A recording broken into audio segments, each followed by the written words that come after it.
On dit du champ de neige blanche qu'il est le centre du monde et qu'il abrite des monstres terrifiants qui habitent ces vastes neiges. Parmi ces monstres, il y a un serpent blanc géant qui dévore les glaciers, un énorme ours gris qui provoque des tremblements de terre et un rat maudit qui corrompt et pollue les mers. Mais malgré toutes ces horreurs, un empereur qui s'est échappé de cet endroit a mentionné que les monstres ne sont pas la chose la plus dangereuse là-bas. Au cœur du champ de neige blanche, un homme affronte un monstre féroce ressemblant à un scorpion et l'engage dans une bataille acharnée, réussissant à l'éliminer avec des frappes rapides. Après la bataille, l'un de ses compagnons remarque avec dédain que ce qu'il a fait est exactement ce à quoi on pourrait s'attendre d'un barbare qui affiche toujours son ignorance comme si c'était un insigne d'honneur. Le jeune homme aux cheveux argentés se plaint de combien de temps il a dû passer avec ces imbéciles, alors la jeune fille lui demande innocemment la signification du mot ignorance et si c'est quelque chose qui peut être mangé, ce qui l'incite à soupirer de désespoir et à lui dire de l'oublier. Dans une autre scène, il les gronde pour avoir mangé de la nourriture qu'il leur avait explicitement interdit de manger sous peine de mort.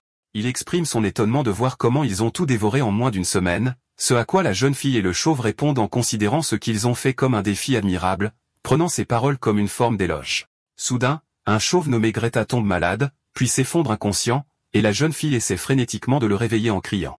Au milieu de ce chaos, le héros se dit que cette situation n'a jamais été ce qu'il avait souhaité. Ses souvenirs le ramènent au passé où il aspirait à aller dans un monde fantastique plein de merveilles et de magie. Pour réaliser son rêve, il a quitté son emploi et s'est lancé dans un voyage épique où il a escaladé la plus haute montagne de la Terre, a atteint son noyau et s'est rendu au point le plus méridional de la planète. Mais, bien sûr, rien ne s'est passé. Il priait tous les soirs, réalisant que la réalité était loin de la fantaisie, souhaitant se réveiller au cœur d'un monde fantastique. Et un jour, ses prières furent exaucées. La scène revient au passé où un homme frissonne à cause du froid glacial. Son compagnon lui a conseillé de s'envelopper dans plus de fourrure s'il ne veut pas mourir de froid. Il s'avère qu'ils font partie d'un groupe de mercenaires dirigé par un capitaine chargé de traverser le champ de neige blanche. L'un des hommes se plaint que cette mission est suicidaire, peu importe à quel point la récompense est tentante, décrivant l'idée de traverser cet endroit comme de la pure folie. Le capitaine leur ordonne de se taire, leur rappelant qu'ils ont tous accepté cette mission. L'homme répond qu'il ne savait pas que la situation serait aussi dure et froide. À l'intérieur d'une calèche chaude, un serviteur âgé demande à une jeune femme nommée Molina de la maison d'Akasha si elle va bien. Elle répond qu'elle va bien. Dehors, on entend les voix des gardes se plaindre du froid mortel, ce qui incite le serviteur à les traiter de sales bâtards insolents. Mais Molina les défend, disant à son serviteur de ne pas être si dur car ils étaient les seuls à avoir accepté de les garder pendant leur voyage à travers le champ de neige blanche. Ensuite, Molina suggère qu'il devrait faire entrer les gardes car il semble absolument glacial dehors. Le serviteur refuse sa demande, rappelant à Mélina qu'elle sait très bien ce qui habite ce champ de neige blanche. Mélina devine qu'il veut dire les monstres. Le serviteur commence à raconter une histoire sur un empereur qui vécut il y a longtemps, qui souhaitait contrôler le monde entier et cherchait à conquérir le champ de neige blanche pour atteindre son ambition. L'empereur a mené ses combattants et soldats les plus forts et est entré lui-même dans le champ de neige. Après quelques années, son empire s'est effondré et a été oublié par l'histoire, et l'empereur est revenu seul après avoir perdu tous ses combattants et ses soldats. Il avait l'air plus âgé de plusieurs décennies et parlait comme un homme qui avait perdu la raison, confirmant l'existence de monstres dans le champ de neige, mais il a ajouté que la chose la plus dangereuse là-bas n'est pas un monstre, mais le barbare. Il a comparé l'endroit à un enfer dont personne ne revient vivant. Le serviteur essaie de dire que ce n'est qu'une légende, mais Molina insiste sur le fait que les paroles de l'empereur avaient du poids car la plupart des créatures qu'il a décrites ont été découvertes plus tard. Le serviteur sourit et ajoute que, malgré cela, personne n'a jamais prétendu avoir vu un barbare. Molina admet que ce qu'il dit est vrai. Dehors, le capitaine mercenaire ordonne soudainement à tout le monde de s'arrêter, soulignant qu'il y a quelque chose à l'horizon. Ils ne peuvent pas voir clairement la silhouette à l'horizon lointain au milieu de la neige qui tombe. Le capitaine leur dit que la bonne nouvelle est que le nouveau venu est petit, mais la mauvaise nouvelle est qu'il se dirige directement vers eux. Tout le monde est choqué et impatient. Alors que la silhouette approche, ils réalisent que c'est un humain, mais le vrai choc survient lorsqu'ils le reconnaissent comme un barbare, semant la terreur dans le cœur des mercenaires. Le barbare s'approche et leur parle, expliquant qu'il ne supportait pas la vue des autres barbares et qu'il était sorti se promener. Il se présente comme Kétal de la tribu Achin, exprimant sa surprise face à la présence d'étrangers dans le champ de neige et considérant cela comme un coup de chance. Kétal suppose qu'ils sont un groupe de mercenaires protégeant une caravane de marchands et suggère qu'ils fassent demi-tour, bien qu'il en doute. Il demande ensuite si leur employeur se trouve dans la calèche voisine. Ensuite, il les a surpris avec un sourire, disant qu'il aimerait aussi être embauché. Les mercenaires sont stupéfaits et demandent avec confusion ce qu'il veut dire. Kétal clarifie son offre. Il les aidera à traverser le champ de neige. Les mercenaires sont méfiants, se demandant pourquoi un barbare légendaire demanderait du travail, si c'est tout ce qu'il veut, et l'un se demande si cela signifie qu'il n'est pas hostile. Kétal répond à leurs doutes tacites, disant que s'il était hostile, ils seraient tous morts alors qu'il est. L'un des mercenaires demande timidement à son capitaine quelle est sa décision. À l'intérieur de la calèche, le serviteur et Mélina surprennent la conversation. Le capitaine dit à Mélina que le barbare demande à être engagé comme mercenaire, puis lui demande sa décision. Lorsque le serviteur demande au capitaine mercenaire son opinion sur l'issue d'un combat si jamais il devait avoir lieu, le capitaine le déconseille fortement. En entendant cela, Molina prend sa décision et dit au capitaine d'informer le barbare qu'ils acceptent son offre. Le capitaine affirme son respect pour sa décision et va informer le barbare de leur accord. Catal exprime son plaisir d'entendre cette excellente nouvelle. Soudain, Catal se dirige directement vers la calèche à la surprise et à l'horreur du capitaine. Catal lui dit qu'il n'y a pas besoin d'avoir peur. Ce ne sont que des employés et il a besoin de parler directement à l'employeur. Le capitaine l'avertit qu'il n'hésitera pas à s'occuper de lui s'il tente quoi que ce soit de suspect. Catal reste silencieux, tandis que l'un des mercenaires demande anxieusement au capitaine s'il est vraiment juste de le laisser la rencontrer. Un autre mercenaire se demande pourquoi il n'essaie pas de l'arrêter en tant que garde, ce à quoi son compagnon raille que l'idée de l'arrêter est une blague ridicule. À l'intérieur, le serviteur panique alors que Molina se prépare à sortir, mais elle lui demande de rester calme. La voix de Catal se fait entendre de l'extérieur, demandant s'il peut entrer, ce qui choque Molina. Après s'être ressaisie, elle lui accorde l'entrée. À l'intérieur de la calèche, Catal dit au serviteur qu'il espère qu'il s'est calmé, l'assurant qu'il n'a pas l'intention de leur faire du mal. Il traverse l'esprit de Molina que le barbare légendaire se tient juste devant elle. Elle le salue nerveusement et Catal lui rend calmement son salut. Catal commente la chaleur de la calèche, notant qu'il est difficile de maintenir ce niveau de chaleur dans un champ de neige. Mélina explique que la chaleur vient de la magie, et Catal semble satisfait comme s'il s'y attendait de ce monde.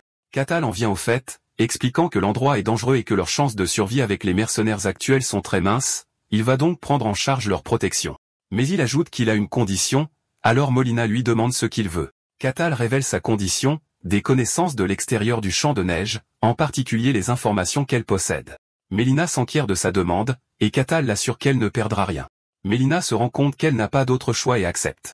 Catal est satisfait de son accord et lui demande son nom. Elle se présente comme Molina de la maison d'Akasha. Il se présente à son tour comme Catal, exprimant son plaisir de travailler avec elle. Le récit se déplace vers les pensées intérieures de Catal, qui avait aspiré à un monde fantastique pour se réveiller un jour en tant que barbare dans un champ de neige sans avoir le temps de comprendre pourquoi. Il se souvient que tout ce qui existait là-bas était le froid mordant et les monstres puissants sans fin et qu'il dirigeait une tribu, luttait pour sa survie et endurait tout cela dans le désespoir. Pendant d'innombrables années, il a continuellement essayé de sortir de ce misérable champ de neige, mais un pouvoir inconnu apparaissant comme une quête incomplète l'empêchait de partir car il ne pouvait partir qu'après l'avoir terminé.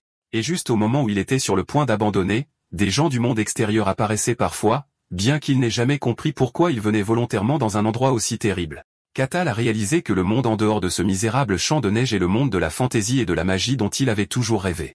À partir de ce moment, il a commencé à travailler avec diligence non seulement pour survivre, mais pour atteindre l'objectif de sortir. Il se souvient comment il a écrasé des monstres et a accompli les quêtes qui lui étaient confiées l'une après l'autre, motivé par la seule pensée qu'il sortirait un jour. Puisqu'il ne peut pas quitter cet endroit, les informations qu'il reçoit des étrangers lui sont extrêmement précieuses. Mais la plupart des humains qu'il avait rencontrés jusqu'à présent paniquaient et essayaient de le combattre ou devenaient fous. Il réfléchit à combien de temps s'est écoulé depuis qu'il a eu une conversation avec une personne civilisée, sentant que parler avec Molina est comme une guérison pour son esprit après avoir été entouré de barbares sans éducation. La scène revient au présent où Catal déduit qu'il transporte des armes. Molina lui demande avec surprise comment il le savait. Il explique qu'il peut entendre le bruit des armes tranchantes provenant des voitures, ce qui le rend évident, puis lui demande s'il y a une guerre à l'extérieur. Molina confirme que l'Empire et le Royaume sont actuellement en guerre, ce à quoi Catal commente que le monde extérieur n'est pas non plus entièrement paisible. Molina ajoute que le Grand Empire pousse fort avec un nombre immense, mais le Royaume ne cède pas facilement, et que des maîtres d'épée et des héros protègent les frontières.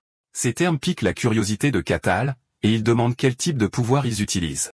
Molina demande s'il ne connaît pas le mysticisme, et il répond qu'il n'a jamais quitté cet endroit. Molina admet qu'elle ne connaît pas non plus les détails exacts, mais elle commence à expliquer.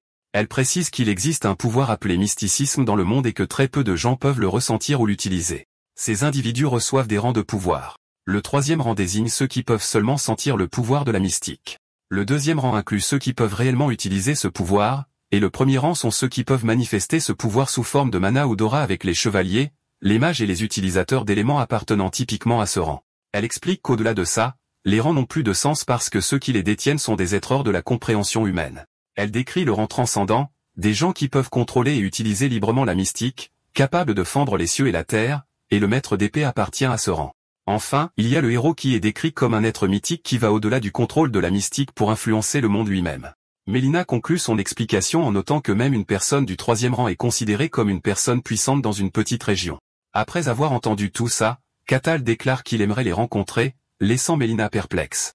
Catal pense en lui-même qu'il ne se souvient plus depuis combien de temps il est piégé ici, et qu'il essayait juste désespérément de survivre. Tout ce qu'il sait, c'est qu'il est dans un champ de neige au milieu d'un monde fantastique, et qu'il ne peut pas s'en échapper. Il veut désespérément sortir de ce champ de neige. Il se corrige en disant avec insistance qu'il doit sortir. Mélina reprend sa conversation, demandant à Catal s'il est le barbare des légendes. Il répond qu'on pourrait dire ça, et il déduit de son expression qu'elle est au courant de son existence. Elle confirme qu'il y a une légende à son sujet, ce qui surprend Catal. Catal rit en réalisant que le fou qu'il a rencontré avant devait être l'empereur de la légende. Il assure ensuite Molina que sa légende est probablement vraie car une telle personne est venue ici il y a longtemps. Catal change de sujet, se demandant pourquoi il transporte une si grande quantité d'armes à travers ce champ de neige particulièrement dangereux. Quand Catal lui demande la raison de son voyage, Molina répond qu'ils ont besoin de beaucoup d'argent. Elle explique que sa famille, qui est dans le commerce depuis des générations, a accumulé d'énormes dettes à cause des machinations de rivaux envieux et que ce voyage est pour empêcher l'effondrement de leur famille.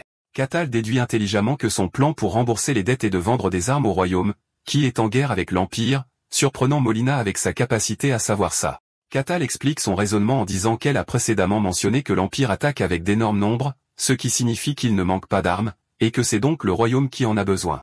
Et quand l'offre est basse et que la demande est forte, les prix augmentent. Il conclut que bien qu'ils ne connaissent pas la valeur des choses à l'extérieur, le profit doit valoir le risque de traverser le champ de neige. Il déduit aussi que puisqu'ils prennent cette route dangereuse, il ne doit pas y avoir d'autre moyen d'atteindre le royaume, suggérant que les frontières de leur territoire touchent celles des empires. Molina confirme que sa déduction est correcte. Molina est stupéfaite par sa perspicacité, pensant que c'est impossible car elle avait entendu dire que le barbare légendaire était un sauvage ignare, et elle s'interroge sur sa véritable identité. Soudain, la voiture tremble violemment, et le serviteur crie de surprise. Catal annonce calmement qu'ils ont des invités non invités. Dehors, un énorme monstre difforme apparaît devant les mercenaires, et ils le reconnaissent comme un Slim noir. Catal demande si c'est son nom, et Molina le confirme, ajoutant que c'est un monstre enregistré dans les archives. Elle ajoute que de nombreux aventuriers puissants ont défié le champ de neige au fil des ans, et bien que peu soient revenus vivants, ils ont laissé des enregistrements des créatures qu'ils ont rencontrées, et le Slim noir apparaît dans la plupart de ces enregistrements. Elle demande ensuite à Catal s'il le connaît aussi. Catal répond nonchalamment que, bien sûr, il le connaît. Ce sont des choses caoutchouteuses qui sont bonnes pour un encas, les décrivant comme un repas correct. Mélina est horrifiée et lui demande incrédule s'il les mange. Il demande si elle veut en essayer un et suggère d'en chasser quelques-uns, mais elle refuse en panique. Le Slim noir se prépare à attaquer, et tout le monde se tourne vers Catal pour obtenir de l'aide. Mais Catal précise qu'il a un pacte avec eux pour protéger leur vie, et donc, il n'interviendra que s'il y a un réel danger. Il leur dit qu'ils peuvent gérer cette chose eux-mêmes, et plus important encore, il a besoin d'évaluer lui-même le niveau de puissance du monde extérieur. Le monstre attaque les mercenaires, et le capitaine ordonne à ses hommes de lever leurs boucliers. Les mercenaires luttent contre les puissantes attaques du monstre. L'un d'eux saute et essaie de finir le monstre, mais il est rejeté comme un insecte, ce qui le fait maudire la force du monstre. Le capitaine se souvient d'une information importante et écrit le schéma d'attaque, expliquant que le Slim noir ne peut se déplacer qu'en ligne droite et ordonne à ses hommes de se disperser et de coordonner leurs attaques. Ces hommes répondent immédiatement à l'ordre confirmant leur compréhension du nouveau plan. Les mercenaires exécutent le plan du capitaine avec précision, esquivant les attaques du Slim noir et portant leurs coups simultanément. Le monstre hurle de douleur sous le poids de leurs attaques coordonnées. Alors qu'ils continuent à poignarder sans relâche, le capitaine les exhorte à maintenir l'attaque sans s'arrêter. Quand le capitaine réalise que les attaques normales sont inutiles, il ordonne à ses hommes de viser le noyau caché quelque part à l'intérieur du monstre. Le capitaine lui-même porte un coup puissant avec son épée brillante vers le bas, coupant à travers le corps du Slim. Le noyau rouge du monstre se brise, et son corps commence à fondre. Les mercenaires célèbrent leur victoire, haletant, et expriment leur incrédulité qu'ils aient réellement réussi à le vaincre. Mais leur célébration est de courte durée car un autre monstre, un loup blanc géant, apparaît soudainement. Les mercenaires engagent immédiatement les nouvelles menaces avec quelqu'un criant de viser le coup. Puis l'un d'eux bondit directement sur le loup. Après la bataille, l'un des mercenaires commente avec une certaine arrogance que le champ de neige blanc n'est pas si dangereux et que les rumeurs étaient probablement exagérées.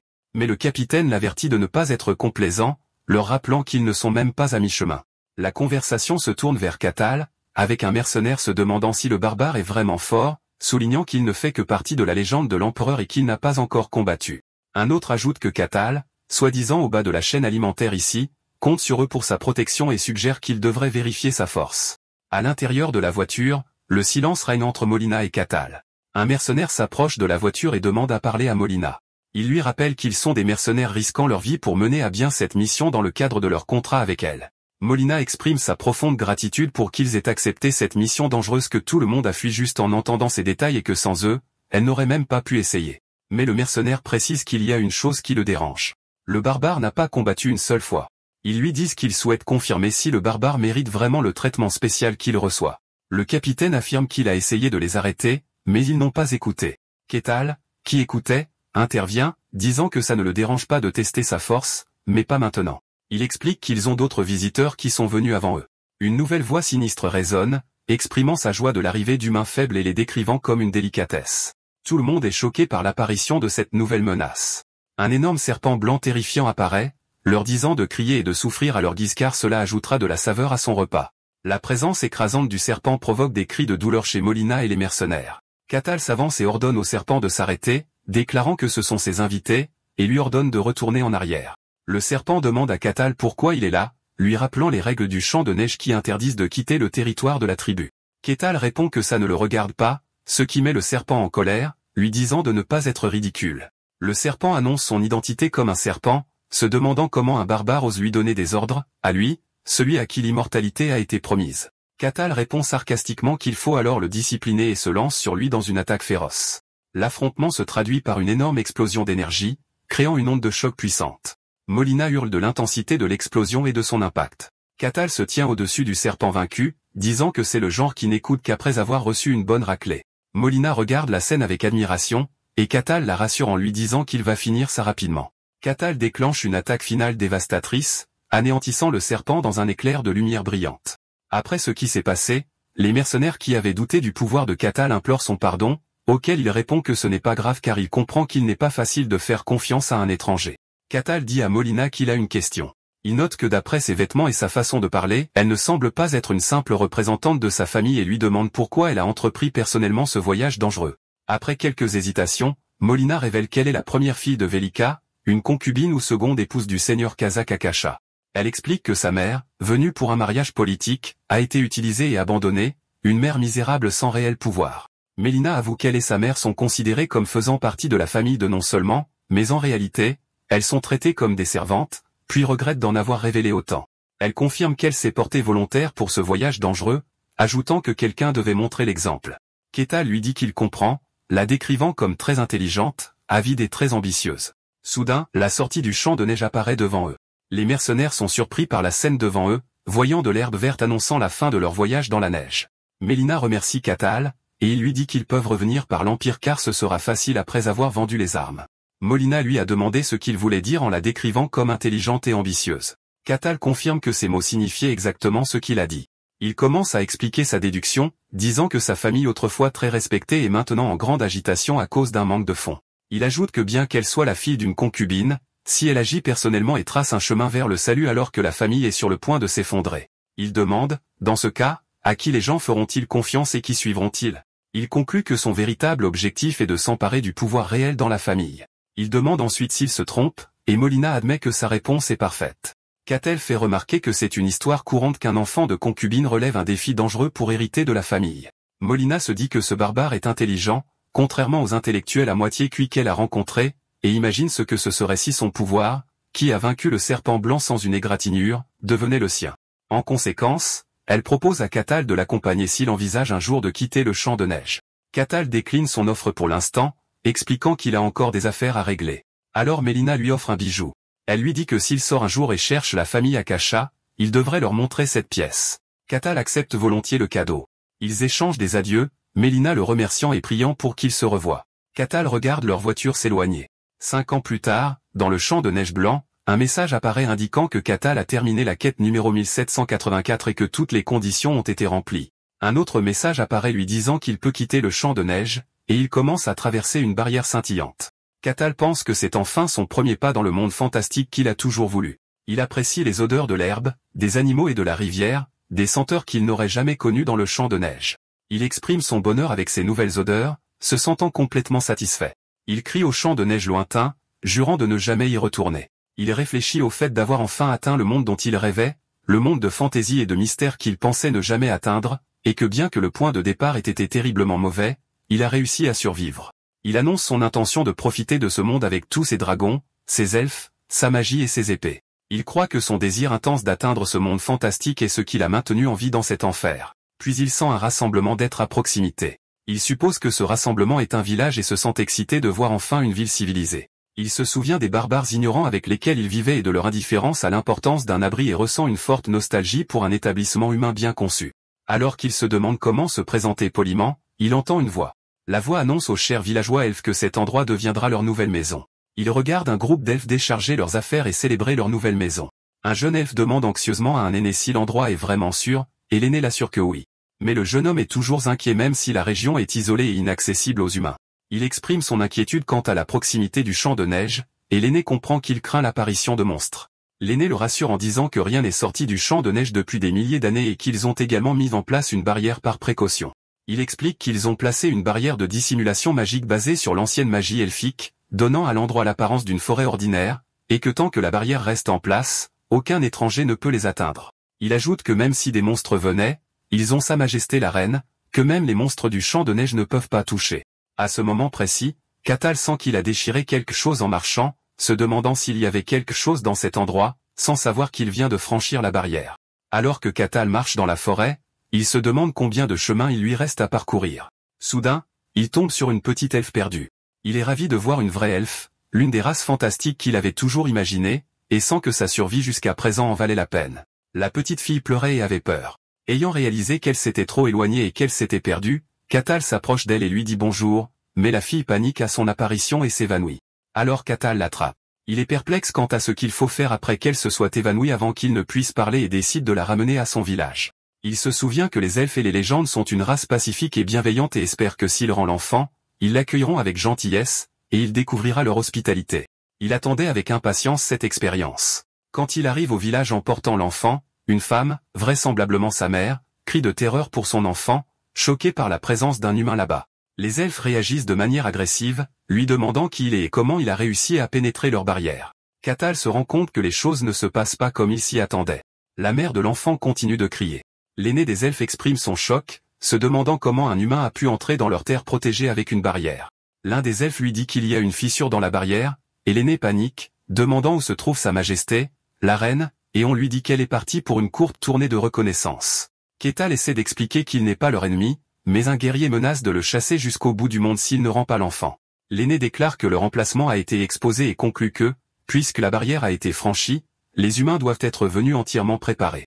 Il se demande depuis combien de temps les humains les suivent. Cathal se rend compte qu'il pense qu'il est un ravisseur et décide qu'il doit d'abord dissiper le malentendu. Il pose l'enfant, qui a repris conscience, sur le sol et lui dit de retourner vers son peuple. L'enfant le regarde, terrifié par son apparence effrayante, puis s'enfuit. L'enfant pleure et crie si fort que Cathal se demande si son visage est vraiment si effrayant. Il est un peu choqué. Il pensait que son apparence était assez correcte quand il était dans le champ de neige. Il essaie de leur parler à nouveau, expliquant qu'il a rendu l'enfant et qu'il n'est pas un ennemi, mais l'aîné crie que l'otage a été libéré et ordonne à tout le monde d'attaquer, et les elfes pointent leurs flèches sur lui. Ils tirent leurs flèches, et Cathal se demande s'il l'écoute même. Cathal réfléchit à la situation. Dans les légendes, les elfes sont une race gentille, aimant la nature et pacifique, mais les vrais elfes qu'il a rencontrés sont violents et sauvages. Il en conclut que les elfes, en fin de compte, sont une race qui vit dans la nature, ce qui signifie que leur mode de vie pourrait être plus brutal qu'il ne l'avait imaginé. Il en conclut que la nature est un monde de survie du plus fort, loin d'être paisible. Et dans ce sens, la brutalité des elfes peut être comprise. Alors que les flèches pleuvent sur lui et rebondissent sur son corps sans l'endommager, il accepte calmement que ce soit la réalité. Les elfes sont choqués, et l'aîné se demande quel type d'outil magique Cathal utilise, ordonnant aux archers de continuer l'attaque, supposant qu'il a ses limites. Cathal décide de les calmer et libère une vague massive d'énergie violette. L'explosion crée une puissante onde de choc, envoyant les elfes voler dans les airs. L'aîné reste hébété, se demandant ce qui vient de se passer. Cathal, debout dans le cratère créé par l'explosion, répète qu'il n'est pas leur ennemi. Il se dit qu'il a peut-être un peu mal évalué sa force. À ce moment, Cathal est attaqué par une autre flèche entourée d'une aura ardente de phénix, et l'attaque provoque une puissante explosion ardente. C'est la reine elfe, Markia Ashian-Carusia, qui a lancé l'attaque et demande ce qui se passe. L'aîné l'informe qu'un humain les a attaqués. La reine en conclut que ce qu'elle craignait est arrivé et que cet endroit n'est plus sûr. Cathal essaie de lui parler, espérant qu'elle écoutera son histoire. L'aîné est stupéfait que Catal soit toujours debout après avoir été touché directement par sa majesté. La reine demande à Catal s'il est un autre ennemi puissant venu leur faire du mal. Elle déclare que les humains sont des créatures méprisables et se présente comme la reine de la tribu des feuilles. Elle pointe une flèche brillante sur lui, jurant qu'il paiera cher pour avoir osé les convoiter. Catal se sent frustré, se demandant pourquoi ils ne peuvent même pas parler alors qu'ils parlent la même langue, et si elle l'ignore intentionnellement ou si les relations entre les humains et les elfes sont si mauvaises. Il décide que l'utilisation de la force est inévitable, se souvenant de la leçon qu'il a apprise dans le champ de neige. S'il n'écoute pas, battez-les jusqu'à ce qu'il le fasse. La reine libère sa flèche magique. La flèche se transforme en une énorme tête de dragon spectral et se dirige vers Catal. Catal se prépare à une contre-attaque, rassemblant de l'énergie dans son poing. Il frappe le dragon spectral avec son poing, créant une explosion massive. La reine est choquée par le résultat. Cato regarde son poing et commente avec regret, suggérant qu'il a peut-être abusé de son pouvoir, et la reine est projetée en arrière. La reine tombe au sol, vaincue. Cato pense qu'il aurait peut-être dû mieux contrôler son pouvoir. La reine réalise, d'après ce bref affrontement, que son adversaire est fort, au moins à un niveau transcendant, et se demande pourquoi quelqu'un d'aussi puissant est ici. La reine elfe reconnaît le pouvoir de Catal et ordonne à son peuple de quitter la zone immédiatement pour leur sécurité. Les elfes se retirent sur son ordre. La reine dit à Catal qu'elle reconnaît sa force, mais lui assure qu'il n'atteindra jamais son objectif. Catal se dit que la situation a tourné au désastre complet alors que tout ce qu'il voulait, c'était leur parler. La reine commence à chanter un sort puissant, invoquant un être cornu qui porte la flamme la plus pure.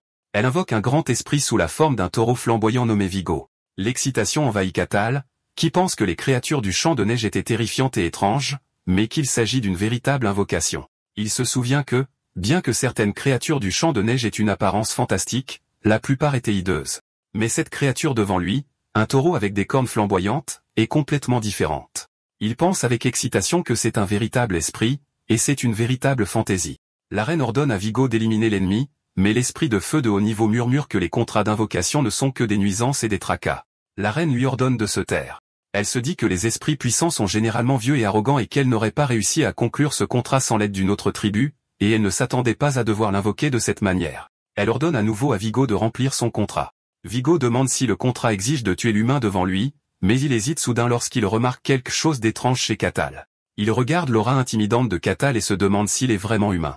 Pendant ce temps, Catal est toujours étourdi par la splendeur de la scène fantastique avant de réaliser avec déception que l'humain a tué lui-même. Vigo se moque de l'audace d'un humain qui convoite une race de la nature et décide de le réduire en cendres. Vigo charge vers Catal. Catal se prépare à bloquer l'attaque. Soudain, la reine grimace à cause de l'impact d'une onde de choc. Quand elle ouvre les yeux, elle est choquée de voir que Catal a facilement bloqué l'attaque de Vigo et saisit sa corne. Catal sourit et pense qu'il se sent plus à l'aise en voyant une forme monstrueuse car il n'hésite pas à la battre à mort. La reine regarde la scène avec horreur. Catal déclenche une attaque dévastatrice qui provoque une explosion massive, détruisant la forêt, les roches environnantes, et son écho atteint l'atmosphère. La reine hurle sous la force de l'explosion. La forêt verte se transforme en un immense cratère, et la reine regarde avec incrédulité ce qui s'est passé. Catal marche vers la reine vaincue au milieu du cratère et s'approche d'elle. La reine elfe vaincue le supplie d'épargner au moins son peuple. Catal l'assure calmement qu'il n'est pas leur ennemi. La reine est choquée, incapable de parler. Après de longues discussions, les elfes finissent par accepter qu'ils n'étaient pas vraiment leur ennemi. La reine présente des excuses formelles à Catal, admettant qu'ils ont été trop prompts à le juger. Elle ressent un profond regret, réalisant à quel point ils ont été impolis lorsqu'ils ont pris pour un ennemi la personne qui a rendu l'enfant perdu. Catal lui dit qu'il comprend leur position, surtout depuis qu'ils ont été chassés de leur foyer par des humains, mais il admet qu'il était attristé que personne ne l'écoute. La reine confirme à nouveau avec lui qu'il n'était pas l'un des humains qui les chassait, et explique que c'est la première fois qu'il voit un elfe car il n'y en a pas dans le champ de neige blanche. La reine est choquée à la mention du champ de neige et le reconnaît comme le barbare cendré, et Catal confirme que c'est le nom que les étrangers lui donnent. La reine exprime son incrédulité, ayant pensé qu'il était impossible pour les humains d'y survivre. Elle lui demande avec inquiétude si son arrivée de là signifie que d'autres peuvent venir aussi. Catal répond qu'il ne sait pas avec certitude, mais il ne pense pas que quelqu'un d'autre sortira de la même manière que lui. Il explique qu'il existe des règles dans le champ de neige que même des êtres puissants comme les dragons ne peuvent pas enfreindre, et que pour une raison quelconque, il a été le seul à pouvoir s'échapper grâce à quelque chose appelé une quête, pensant que son cas est une rare exception. La reine est soulagée, puis Cato lui demande l'état de sa créature invoquée. Il lui rappelle brutalement que le taureau a été fendu en deux. La reine le rassure qu'il n'y a pas lieu de s'inquiéter car les esprits sont des êtres de la nature, et il est simplement retourné dans le monde des esprits. Et se sentant désolée pour son impolitesse, elle demande s'il désire quelque chose, promettant d'exaucer son vœu. Catal réfléchit au concept d'esprit et demande si des êtres non-elfes peuvent conclure un contrat avec un esprit. Au début, la reine pense que c'est impossible, mais elle reconsidère, déclarant qu'il y a des humains proches de la nature qui peuvent conclure des pactes avec des esprits. Après avoir réfléchi, elle lui dit que s'il souhaite contracter un esprit, il devrait aller à Elfo Sagrado. Elle explique que cet endroit est la terre sacrée de tous les elfes où réside leur dieu et qu'il pourrait être en mesure de réaliser son souhait là-bas. Catal demande si un humain comme lui peut y aller.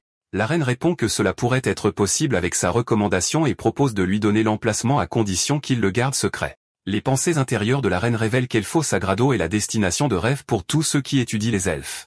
Elle pense que les elfes ne révèlent jamais son emplacement à d'autres races parce que les humains représentent un grand danger pour ce lieu sacré. Malgré cela, elle décide de lui faire confiance et lui offre un cristal lumineux. Catal l'accepte avec gratitude. La reine explique que même s'il atteint la région, leur dieu le testera sûrement. Mais elle exprime sa confiance qu'il réussira et lui souhaite un voyage sûr, et Catal la remercie. La reine se présente officiellement comme Markia Ashiankarusia, reine de la tribu des feuilles, et demande son nom. Il se présente comme Catal, le barbare. Après un certain temps, Catal traverse la forêt à toute vitesse. À la frontière du territoire de Barkan dans le royaume de Jeuintra, les gardes paniquent à cause d'un bruit tonitruant et d'une immense puissance qui s'approche d'eux. Le capitaine de la garde ordonne de sonner la cloche et à tous les gardes de se rassembler immédiatement. Catal arrive soudainement, son puissant atterrissage provoquant un tremblement qui soulève la poussière et les débris. Le capitaine de la garde est choqué par son apparition soudaine. Catal les salue et demande si ce sont les gardes. Les gardes sont perplexes et prudents. Ils se demandent s'il est la source du bruit et s'il est un ennemi. L'un des gardes remarque les cheveux gris de Catal et la cicatrice sur sa poitrine et réalise avec un choc qu'il pourrait être le légendaire barbare cendré. Alors que Catal s'approche d'eux, les gardes lèvent leurs armes et l'avertissent de ne pas s'approcher davantage, sinon ils attaqueront. Catal leur dit calmement qu'il n'est pas leur ennemi et espère qu'ils se calmeront. L'un des gardes lui demande nerveusement ce qu'il veut d'eux. Catal pointe son doigt dans une certaine direction, et le garde lui demande ce qu'il entend en pointant la porte de la ville.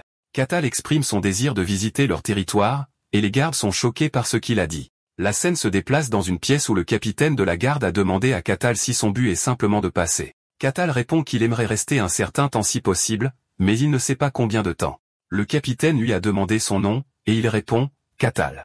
Lorsque le capitaine lui a demandé une preuve d'identité ou quelqu'un qui puisse confirmer son identité, Catal dit qu'il n'a rien de tel. Catal se souvient de la crête que Molina lui a donnée, se rappelant ces mots de la montrer à la famille Akasha s'il sortait un jour du champ de neige. Il présente la crête et demande si cela est suffisant. Catal explique que c'est la crête de la famille Akasha, et il l'a reçue d'un descendant de cette lignée. Le capitaine a reconnu le nom comme la famille de marchands du royaume de Dignan. Le capitaine se souvient avoir entendu parler d'une famille de marchands qui est venue dans le champ de neige il y a quelques années et note que l'influence de la famille Akasha a augmenté rapidement récemment après un changement de chef de famille.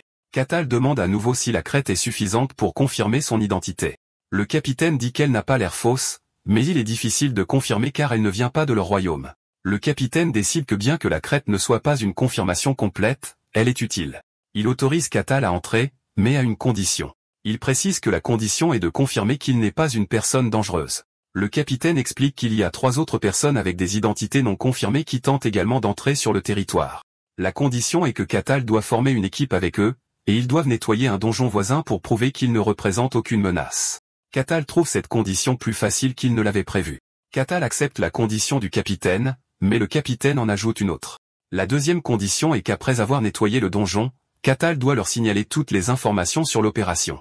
Catal comprend le plan intelligent du capitaine, de faire surveiller les personnes aux identités inconnues, et grâce à leur rapport, il pourra exposer les personnes suspectes parmi elles. Le capitaine change de sujet, troublé, et demande à Catal s'il est vraiment un barbare. Catal confirme qu'il est bien un barbare. Le capitaine exprime sa surprise, admettant qu'il n'a jamais vu un barbare comme lui auparavant et qu'il pensait qu'il n'était qu'une race ignorante, puis termine la conversation et lui dit de partir. La scène se déplace dans une salle d'attente où un homme nommé Alessandro Tyrannus, un soi-disant saint chevalier, se plaint de devoir entrer dans un donjon avec un scélérat qui profite des gens. Un voleur nommé Cassan Akretorque, demandant sarcastiquement si le vieil homme déverse sa colère sur lui parce qu'un autre voleur lui a escroqué tout son argent. Alessandro se met en colère et demande comment un voleur ose insulter un saint chevalier. Cassan se moque de lui, se demandant si les vrais saints chevaliers portent une armure usée, et dit que s'il était un vrai chevalier, il ne serait pas ici en premier lieu. Il conclut qu'Alessandro n'est qu'un guerrier errant et qu'ils sont tous les deux le même genre d'insectes. Alessandro entre en colère et menace de se battre. Cassan se moque de lui demandant s'il pense que son armure minable le protégera. Le troisième membre de l'équipe, une prêtresse, intervient et leur demande d'arrêter.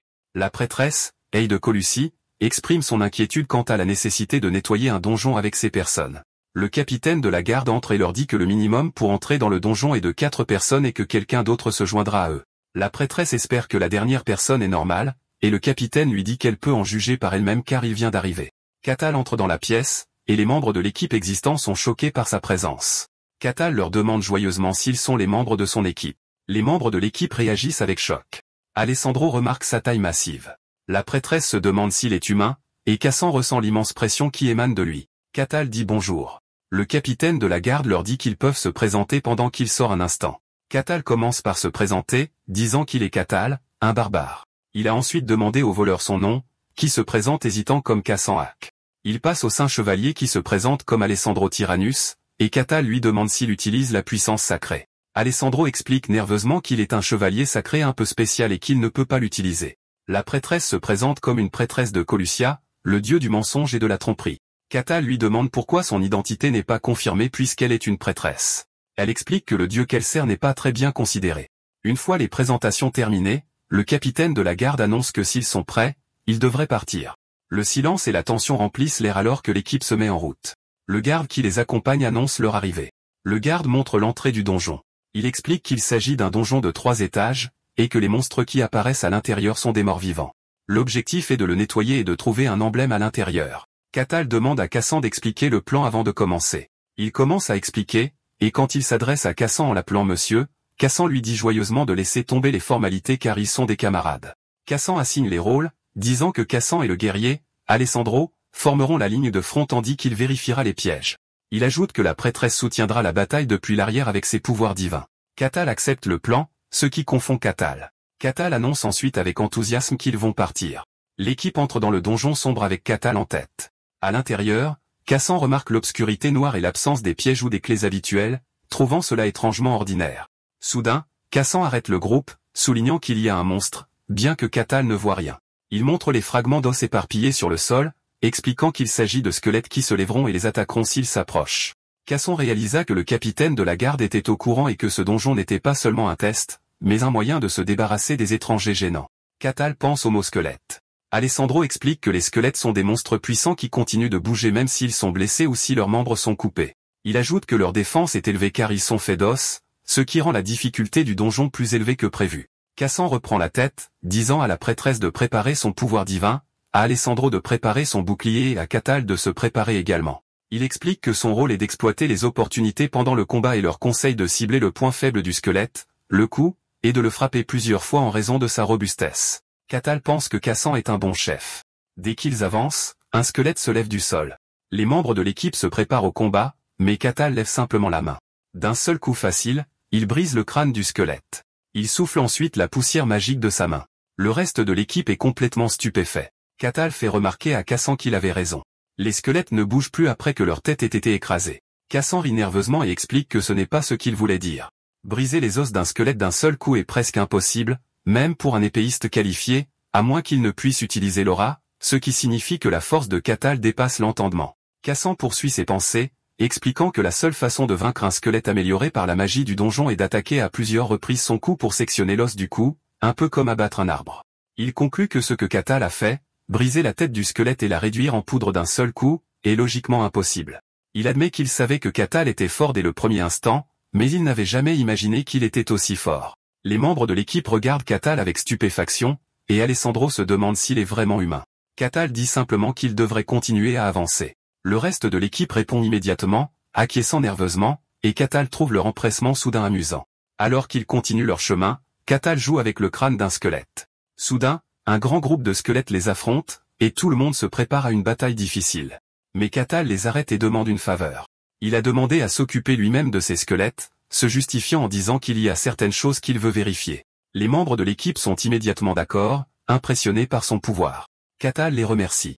Alessandro se demande ce qu'il a l'intention de faire. Catal s'approche des squelettes, trouvant leur structure intéressante. L'un des squelettes commence à l'attaquer, et il semble analyser ses mouvements et sa structure. Il s'adresse ensuite à l'un d'eux comme s'il s'agissait d'un partenaire d'entraînement, lui demandant ce qu'il va faire maintenant. Le squelette l'attaque avec son épée. Catal esquive facilement le coup. Il saisit ensuite la main du squelette et demande avec un sourire ce qu'il va faire à ce sujet. Il casse ensuite le bras du squelette à main nue, et le squelette est surpris par ce qui s'est passé et se sent insulté. Il rattrape ensuite habilement son épée tombée avec son autre main. Catal se moque de la situation, commentant la capacité du squelette à changer de main. Lorsque le squelette attaque, Catal saisit à nouveau sa main. Il casse ensuite la lame et démonte le bras du squelette. Le squelette continue d'attaquer, mais Catal l'esquive avec facilité. Il bloque le coup direct du squelette avec ses mains, souriant et exprimant son admiration pour le squelette qui possède l'intelligence. L'un des membres de l'équipe gémit d'incrédulité. Alessandro est complètement stupéfait lorsqu'il réalise la réalité de la force apparemment impossible de Catal. Alessandro pense que c'est un vrai barbare. Catal retire le crâne du squelette, puis l'écrase sous son pied. Il s'excuse ensuite auprès de l'équipe pour les avoir fait attendre, mais les membres de l'équipe, maintenant dans un état de crainte, lui disent qu'il peut faire ce qu'il veut. Lorsque Catal suggère qu'il continue, l'équipe accepte nerveusement. Ils atteignent l'entrée du deuxième étage. Un Cassan épuisé suggère qu'il fasse une courte pause. Catal est d'accord, au grand soulagement de Cassan. Pendant leur pause, Catal dit qu'il a des questions sur le donjon. La prêtresse, Ayé, l'invite à demander. Catal commence son discours en admettant timidement qu'il manque beaucoup de connaissances. Ayé l'encourage, disant que le désir d'apprendre est une qualité merveilleuse, et lui demande ce qui l'intrigue. Catal note que le donjon était très proche du territoire. Il a demandé si la présence de donjons et de monstres près de l'endroit où vivent les gens n'est pas un problème. Il explique que les monstres des donjons ne sortent généralement pas et que, bien qu'il y ait des exceptions, elles sont traitées à l'avance. Cassan ajoute que les donjons apparaissent naturellement, parfois sous forme de grottes ou de tours. Il souligne que la plupart d'entre eux apparaissent près des grands centres de population. Il ajoute que lorsqu'un donjon apparaît, le territoire évalue son niveau de danger, puis des personnes comme eux sont envoyées pour s'en occuper. Ketel demande s'ils apparaissent à l'intérieur du territoire lui-même, et la prêtresse précise qu'ils apparaissent à une certaine distance des zones peuplées. Catal demande ensuite s'il y a une récompense pour avoir réussi à nettoyer le donjon. Il confirme cela, expliquant qu'il y a généralement un boss au dernier étage, et que le vaincre accorde diverses récompenses, et que les récompenses dans un donjon de ce niveau seraient très bonnes. Catal sourit et pense que c'est comme un jeu. Et quand Yaz lui demande, il prétend qu'il se parlait à lui-même. Il a posé une dernière question. Qui crée ces donjons? L'équipe est déconcertée par la question, et Ayé répond qu'ils apparaissent naturellement, et que personne ne les crée. Catal trouve cela étrange, soulignant qu'ils apparaissent près des centres de population comme s'ils étaient faits pour être explorés. Il poursuit son analyse, disant qu'ils apparaissent près de l'endroit où vivent les gens et les attirent avec des récompenses.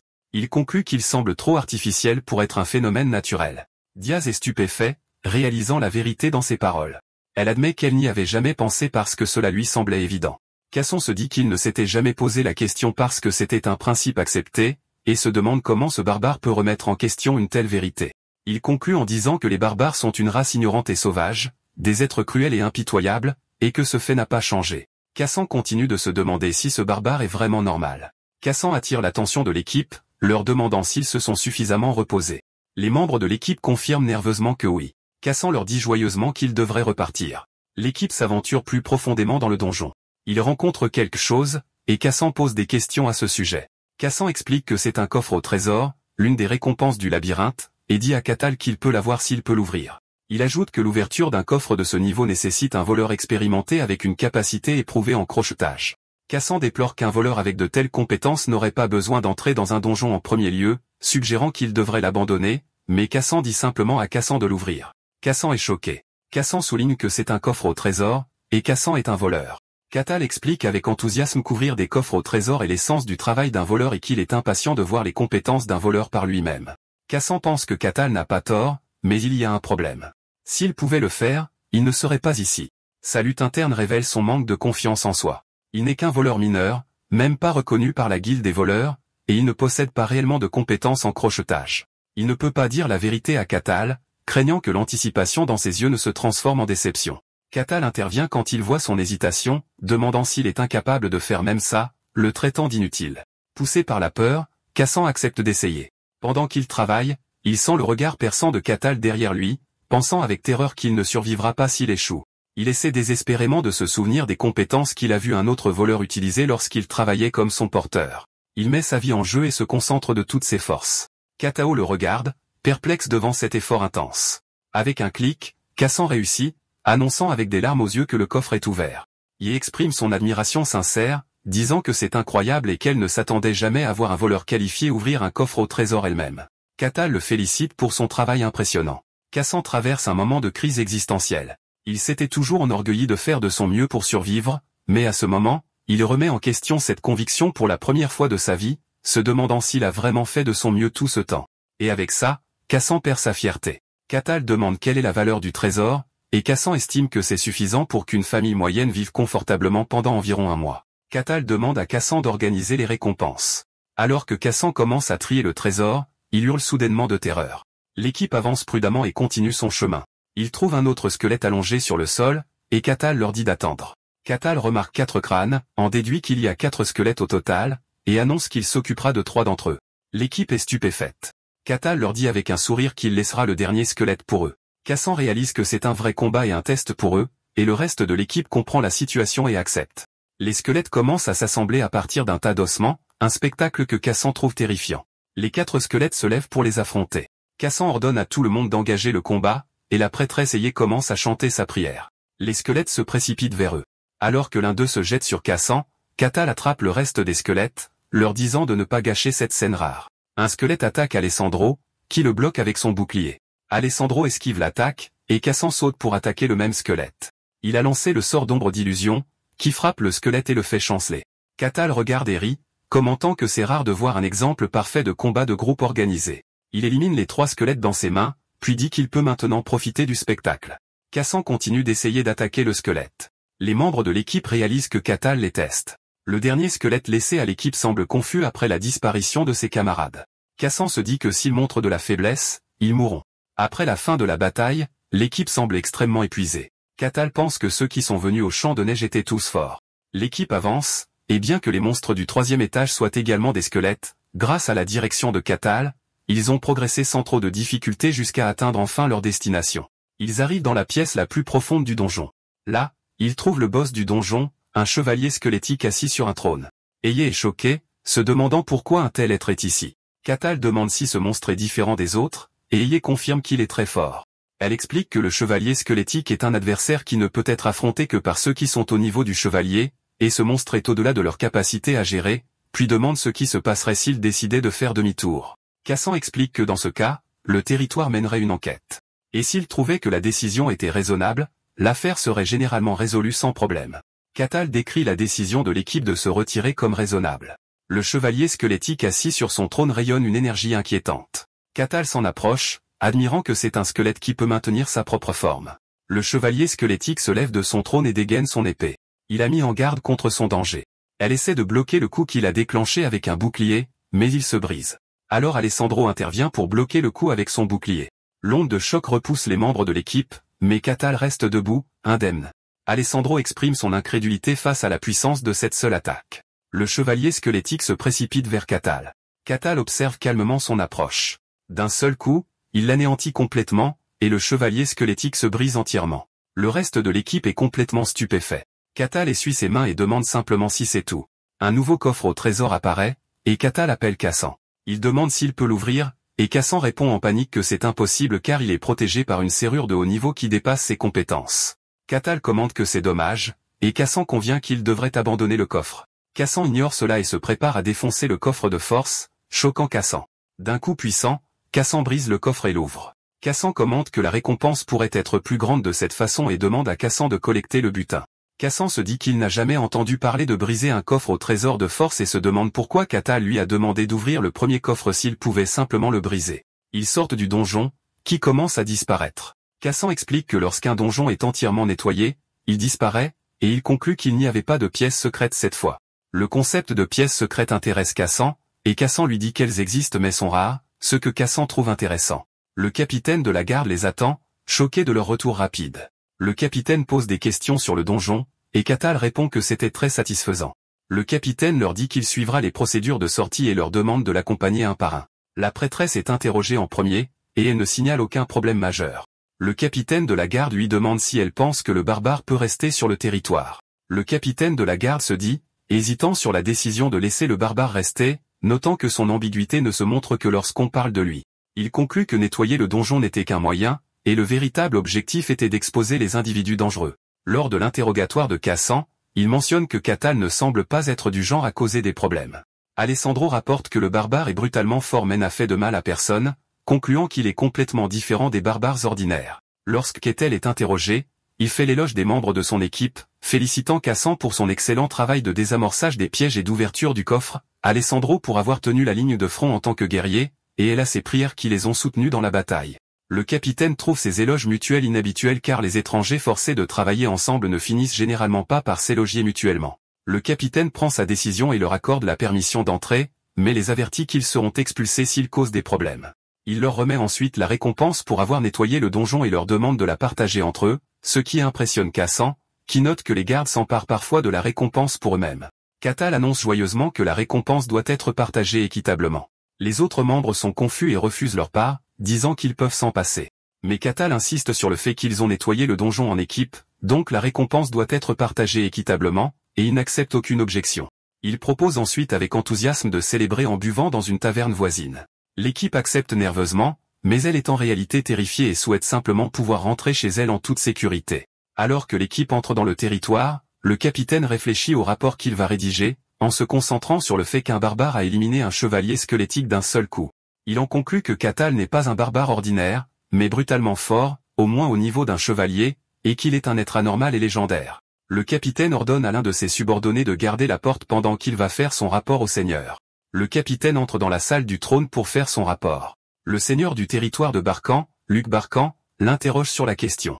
Le capitaine l'informe de l'apparition d'un barbare dans le territoire. Lorsque le seigneur lui demande s'il lui a accordé la permission d'entrer, le capitaine confirme, expliquant qu'il n'a vu aucun problème majeur avec lui. Le seigneur demande alors quel est le problème. Le capitaine explique que le problème est que le barbare est si fort qu'il pourrait poser un problème. Le seigneur demande à quel point il est fort. Le capitaine lui dit qu'il a éliminé un chevalier squelettique d'un seul coup.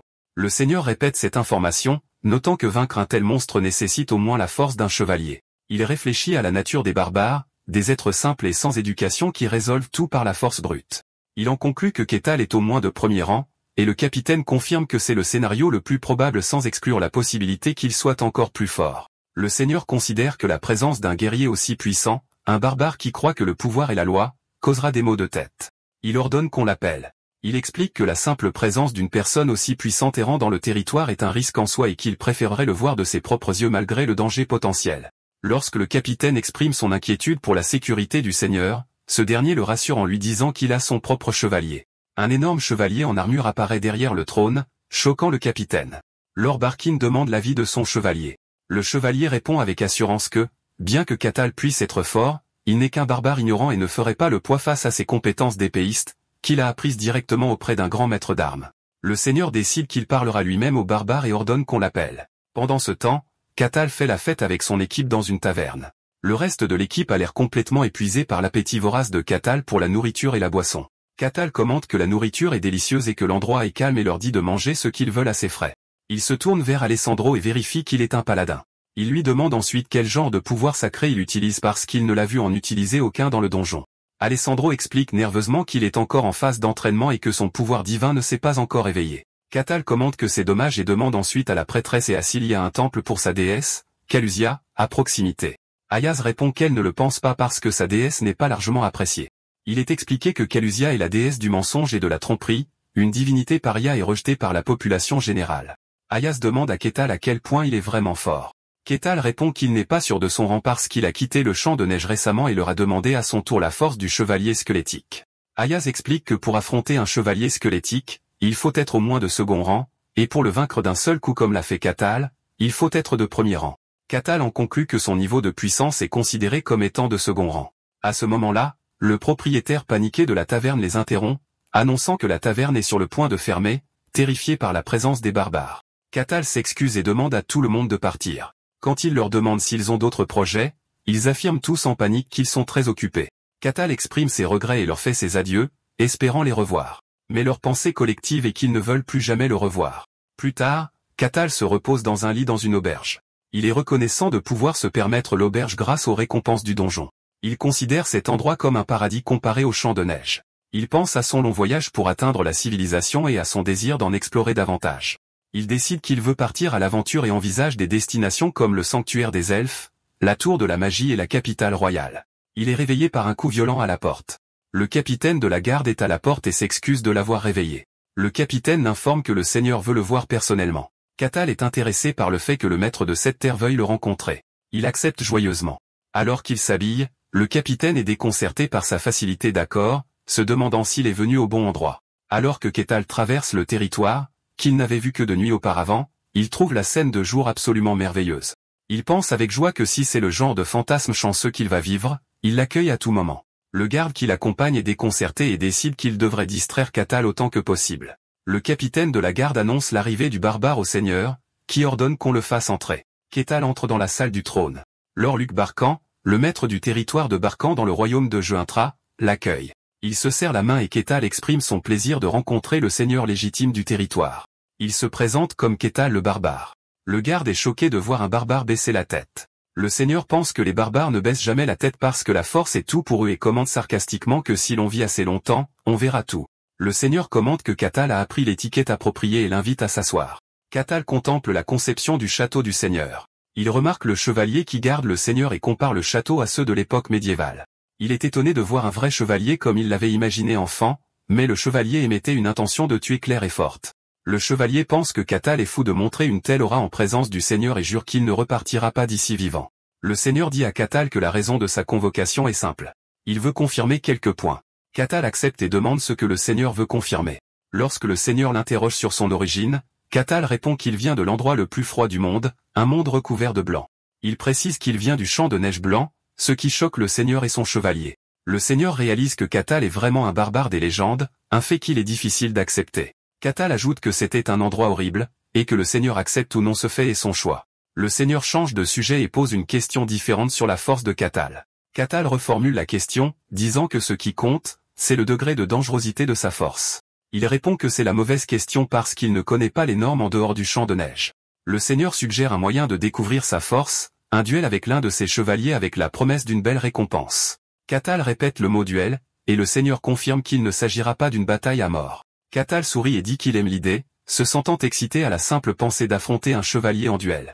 Ses pensées révèlent son immense excitation, non seulement à l'idée d'affronter un chevalier en duel, mais un chevalier d'un monde fantastique, un être qui utilise un pouvoir et une aura mystérieux. Catal pense avec excitation qu'il attend vraiment ce duel avec impatience, le considérant comme une chance d'assister de près aux compétences d'un vrai chevalier.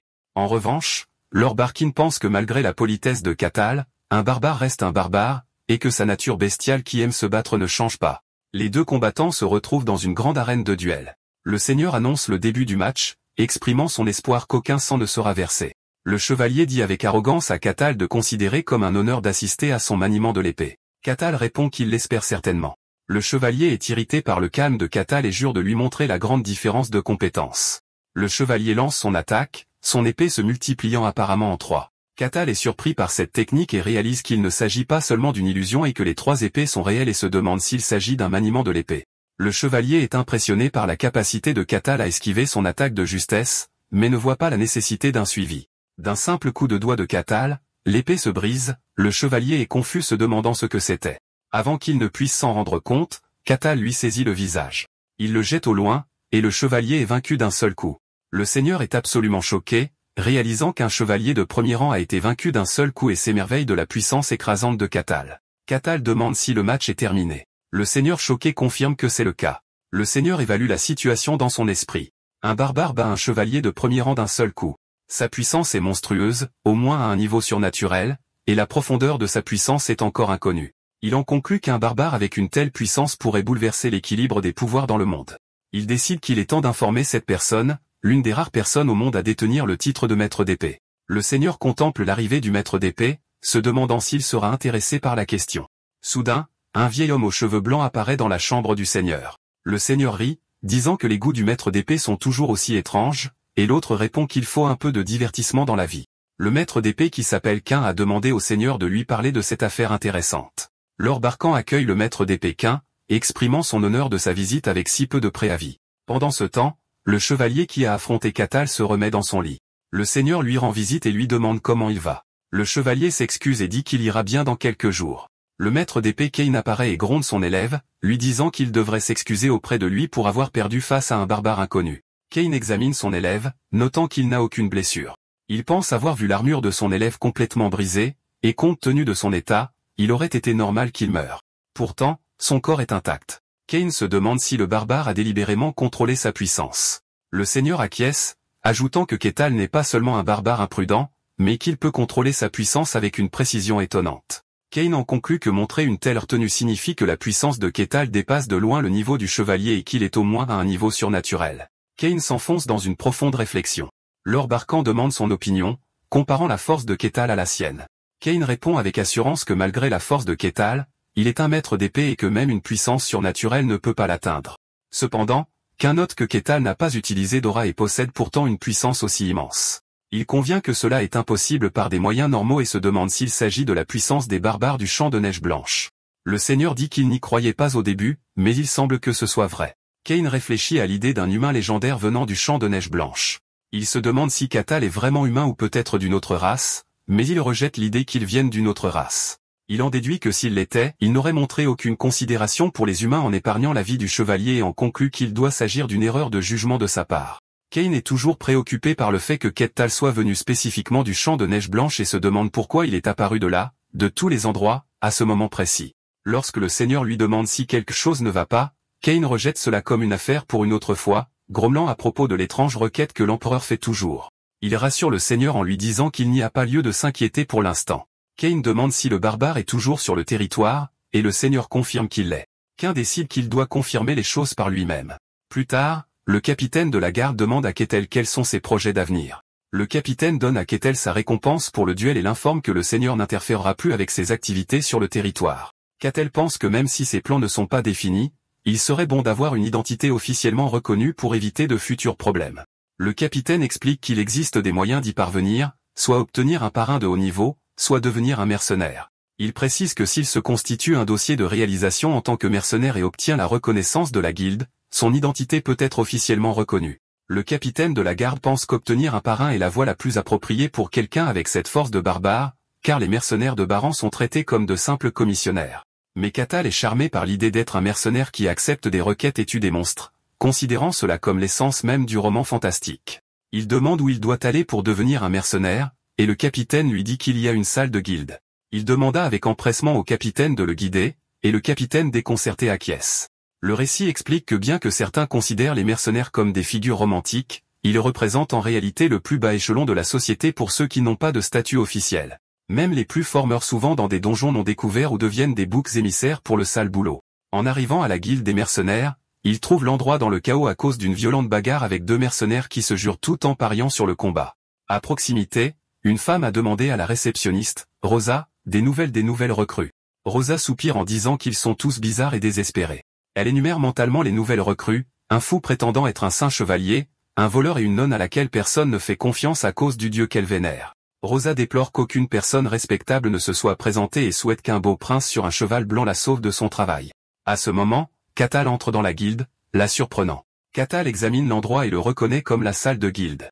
Le combat s'arrête immédiatement et tout le monde fixe le barbare sous le choc. Ketal s'approche de la réception et annonce son désir de devenir un mercenaire. Une Rosa troublée lui demande pourquoi il fait cela. Ketal explique qu'il a diverses raisons, mais il a entendu dire qu'il pouvait obtenir un statut officiel en travaillant comme mercenaire. Rosa le confirme, mais l'avertit qu'il aura besoin d'un solide bilan de réalisation. Ketal est d'accord. Alors Rosa l'enregistre pour 5 pièces d'argent, lui demandant son nom et son âge. Il donne son nom comme Ketal, mais ne connaît pas son âge, alors elle note un âge approximatif. Après avoir terminé l'enregistrement, elle lui donne son badge de mercenaire, l'avertissant de ne pas le perdre car il symbolise son statut. Ketal accepte le badge. Il s'enquiert immédiatement des quêtes disponibles, exprimant son désir de commencer tout de suite. Rosa lui montre la liste des quêtes qui lui sont accessibles. Ketal est surpris de constater que la liste ne contient que des quêtes de rang F, telles que la collecte d'herbes, le nettoyage des sous-sols, des égouts et des rues, et les patrouilles de surveillance nocturne. Rosa explique nerveusement que comme il est actuellement un mercenaire de rang F, ce sont les seules tâches qui lui sont proposées, et elle craint qu'il ne se fâche à cause de sa fierté de barbare. Alors qu'elle commence à expliquer qu'il pourra entreprendre des tâches plus difficiles après avoir constitué un dossier de travail, Ketal l'interrompt en disant qu'il acceptera l'une des quêtes. Il pointe la quête de collecte d'herbes.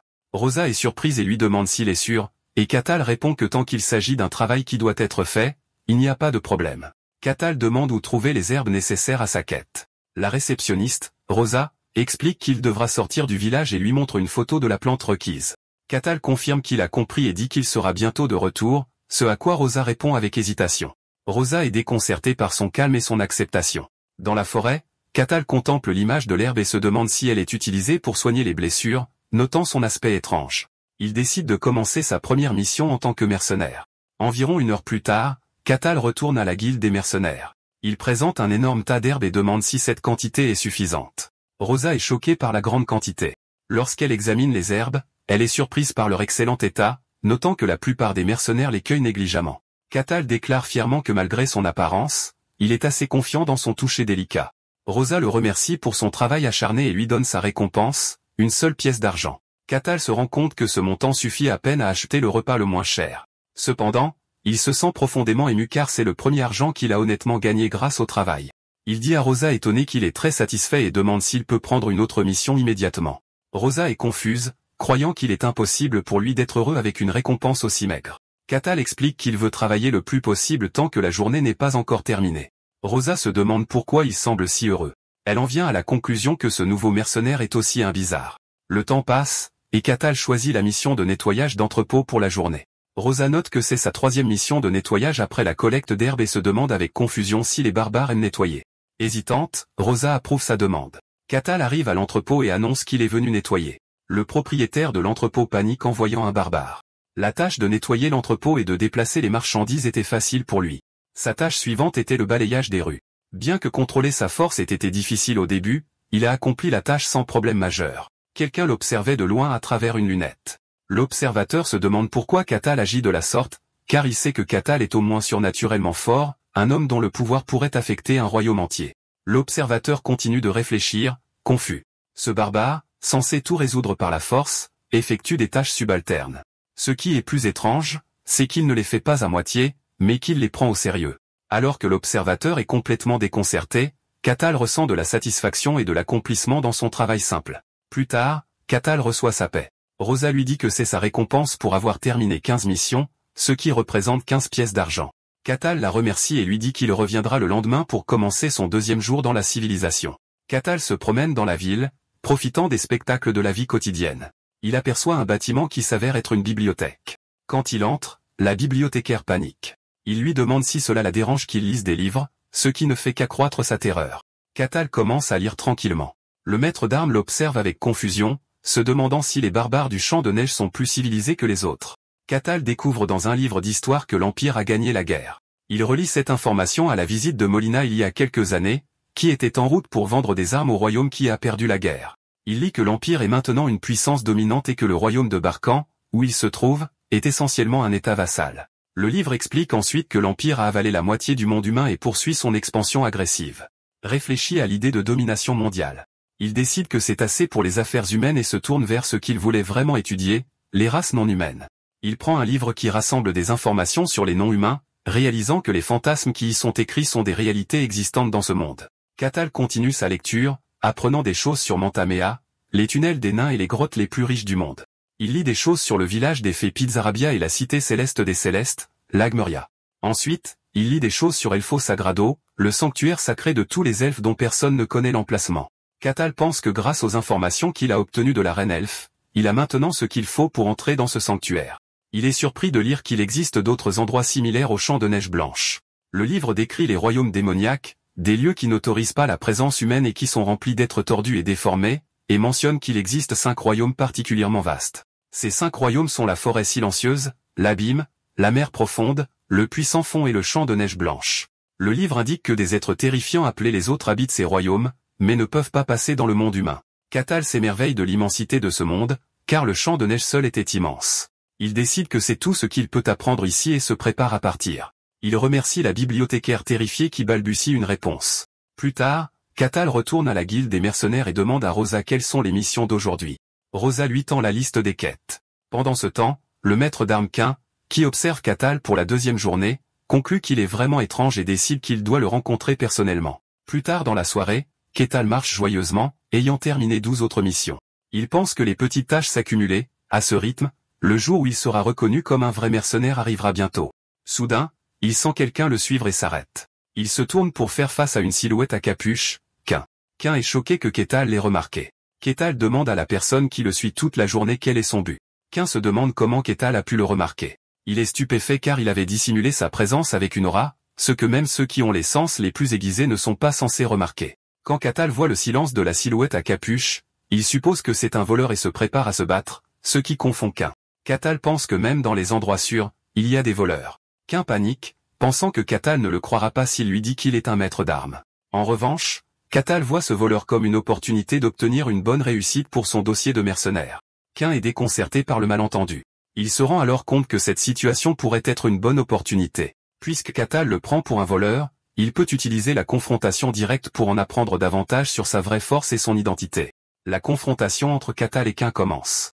Soudain, Catal disparaît de devant les yeux de Kain. Catal apparaît instantanément derrière Kain, qui est choqué.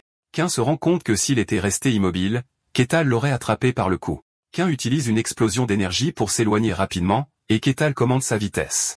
Kain est choqué, réalisant qu'il a failli se faire attraper. Et plus étonnamment encore, il n'a senti aucun flux d'aura de Catal.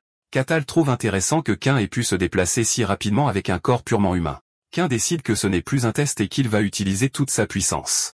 Kain attaque, mais Catal l'esquive facilement. Kain est de nouveau choqué car il n'a pas pu réagir même après avoir étendu ses sens. Catal attrape le bras de Kain, qui ressent une force immense comme si tout son corps était tiré par la force. Souffrant et incapable de l'égaler en force, Kain décide de libérer toute sa puissance. Une mana de lumière verte enveloppe le corps de Kain, surprenant Kain. La force l'oblige à se retirer tandis que Kain regarde l'énergie dans sa main.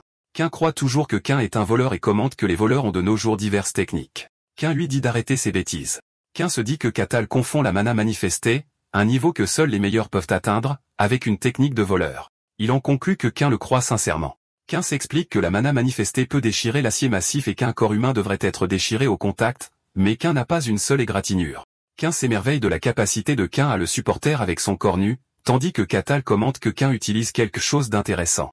Kain décide d'en finir et dégaine son épée, mais Catal l'arrête avec son doigt avant qu'il ne puisse la dégainer. Kain essaie de tirer l'épée de toutes ses forces contre le doigt de Catal, mais il en est incapable et est choqué et désespéré. Réalisant que c'est la fin de la ligne pour lui, Catal regarde le Kain vaincu, pensant que c'est à cela que ressemblent les voleurs dans ce monde fantastique. Le capitaine de la garde arrive sur les lieux complètement confus, se demandant ce qui se passe et pourquoi le maître d'armes Kain est ici. Quand il voit la scène, il suppose que le barbare a attaqué le maître d'armes. Catal lui dit qu'il a attrapé ce voleur. Puis, tenant le Kain vaincu, il demande si le fait de le livrer aux gardes comptera comme expérience de travail en tant que mercenaire.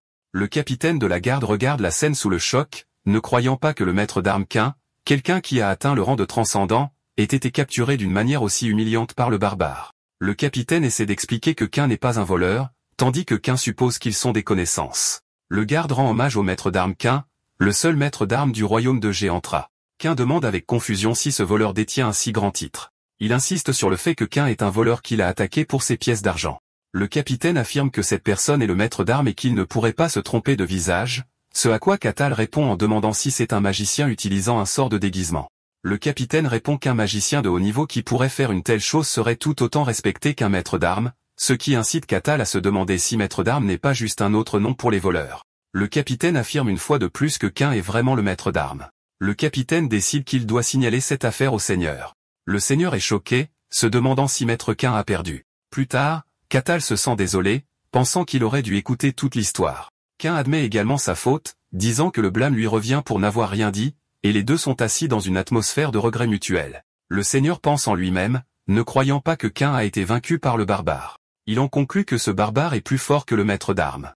Il analyse la situation, notant que bien qu'il existe différents niveaux parmi les transcendants et que Kain soit peut-être au niveau le plus bas parmi eux, la défaite d'un maître d'armes par un barbare est incroyable. Cela signifie que Catal est une force incontrôlable. Le seigneur trouve la situation épuisante et décide de se retirer et de laisser les deux parler pour dissiper le malentendu entre eux. Il les laisse parler tranquillement. Kain réfléchit à sa défaite complète, se sentant humilié et épuisé. Il se présente officiellement comme Kain, le maître d'armes. Lorsque Kettle demande si maître d'armes est son nom de famille, Kain explique qu'une fois que l'on atteint ce rang, les titres humains perdent leur sens. Kain comprend et demande si la technique qu'il a utilisée était une technique de maître d'armes. Kain déploie son aura, et Kain est impressionné, déclarant que maintenant qu'il sait que c'est une technique de maître d'épée, il la trouve merveilleuse. Kain explique que c'est la manifestation du mysticisme, aussi connu sous le nom d'aura. Kain réalise que l'énergie verte qu'il a vue plus tôt était de l'aura. Il demande avec impatience comment l'utiliser. Kain explique que le mysticisme doit être contrôlé et manifesté. Kain demande si le mysticisme est comme le mana. Kain clarifie que le mysticisme est l'énergie mystérieuse elle-même. Si vous l'utilisez comme mana, vous devenez un magicien, tandis que le manipuler comme aura est ce qui fait un épéiste. Après avoir compris que les mages et les épéistes utilisent le mysticisme, Catal admet timidement qu'il manque encore de connaissances et demande à Kain de lui enseigner sa technique. Il demande avec insistance à Kain de lui enseigner. Kain est surpris par la demande, demandant pourquoi il demande de l'aide alors qu'il est le plus fort. Cathal répond que si Kain avait utilisé son épée dans leur combat, le résultat aurait pu être différent. Cathal exprime son enthousiasme à apprendre, tandis que Kain s'inquiète pour sa fierté, anticipant qu'elle pourrait être encore plus brisée. Cathal pense que ce qu'il a appris de l'escrime de base dans sa vie passée ne se compare pas à cet art. C'est la véritable escrime fantastique qui utilise une aura mystérieuse. Kain commence à expliquer, déclarant que la marque de son école d'escrime est l'incarnation de l'illusion et de la réalité, et demande à Cathal ce qu'il a vu lorsqu'il a combattu son étudiant. Cathal réalise que le chevalier qu'il a vaincu était l'élève de Kain et décrit comment ses coups d'épée se sont divisés en 3 véritables attaques. Cathal comprend que c'est ce que l'on entend par incarnation. Kain explique que son style se concentre plus sur la technique que sur la puissance brute. Il ajoute que l'escrime est l'art de fusionner l'épée avec l'aura pour utiliser le mysticisme, et celui qui atteint la fin de ce chemin est appelé un maître d'épée. Cathal est fasciné par l'aura, tandis que Kain n'arrive toujours pas à croire qu'il enseigne à un barbare. Kain décide de lui montrer directement au lieu d'expliquer. Kain démontre sa technique, délivrant un puissant coup d'épée. Cathal observe que le seul coup d'épée s'est divisé en 5 coups. Kain explique que bien que de nombreuses techniques utilisent l'aura pour créer des illusions, son style seul rend ces illusions réelles. Quand il a demandé son opinion sur la compétence, Cathal répond avec assurance qu'il pense qu'il peut le faire aussi. Kain est choqué et qualifie ses paroles d'absurdité. Kain pense qu'il a dédié toute sa vie à atteindre ce niveau et qu'il est impossible pour Cathal de l'imiter simplement en le voyant une fois. Cathal dit qu'il est plus rapide de simplement lui montrer et saisit une hache. Il prend une position et attaque, déplaçant la hache avec une vitesse immense. Au début, Kain pense que ce ne sont que des mouvements rapides basés sur la force brute, mais l'attaque laisse 5 véritables marques sur le mur, imitant l'effet de la technique de Kain. De la fumée s'élève de la hache de Cathal, et il demande ensuite l'avis de Kain. Kain admet en lui-même que l'effet était similaire à sa technique, bien qu'il ait été produit uniquement par une vitesse et une puissance immense. Kain soutient que ce que Cathal a fait n'était qu'un swing rapide sans technique et que la véritable escrime est pour le combat réel. Cathal rétorque en demandant si le résultat similaire n'est pas suffisant. Kain est frustré parce qu'il sait que Cathal n'a pas tort. Dans un accès de frustration, il saisit son épée et défie à nouveau Cathal. Kain déclenche son attaque ultime, faisant se demander à Cathal si son corps est divisé. Kain explique que c'est la technique de séparation du corps obtenue en contrôlant l'aura à ses limites extrêmes.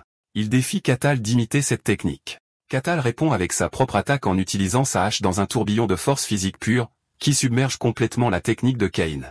Après que l'attaque de Cathal a détruit l'arène, il demande l'avis de Kain. Kain s'effondre à genoux dans un désespoir complet.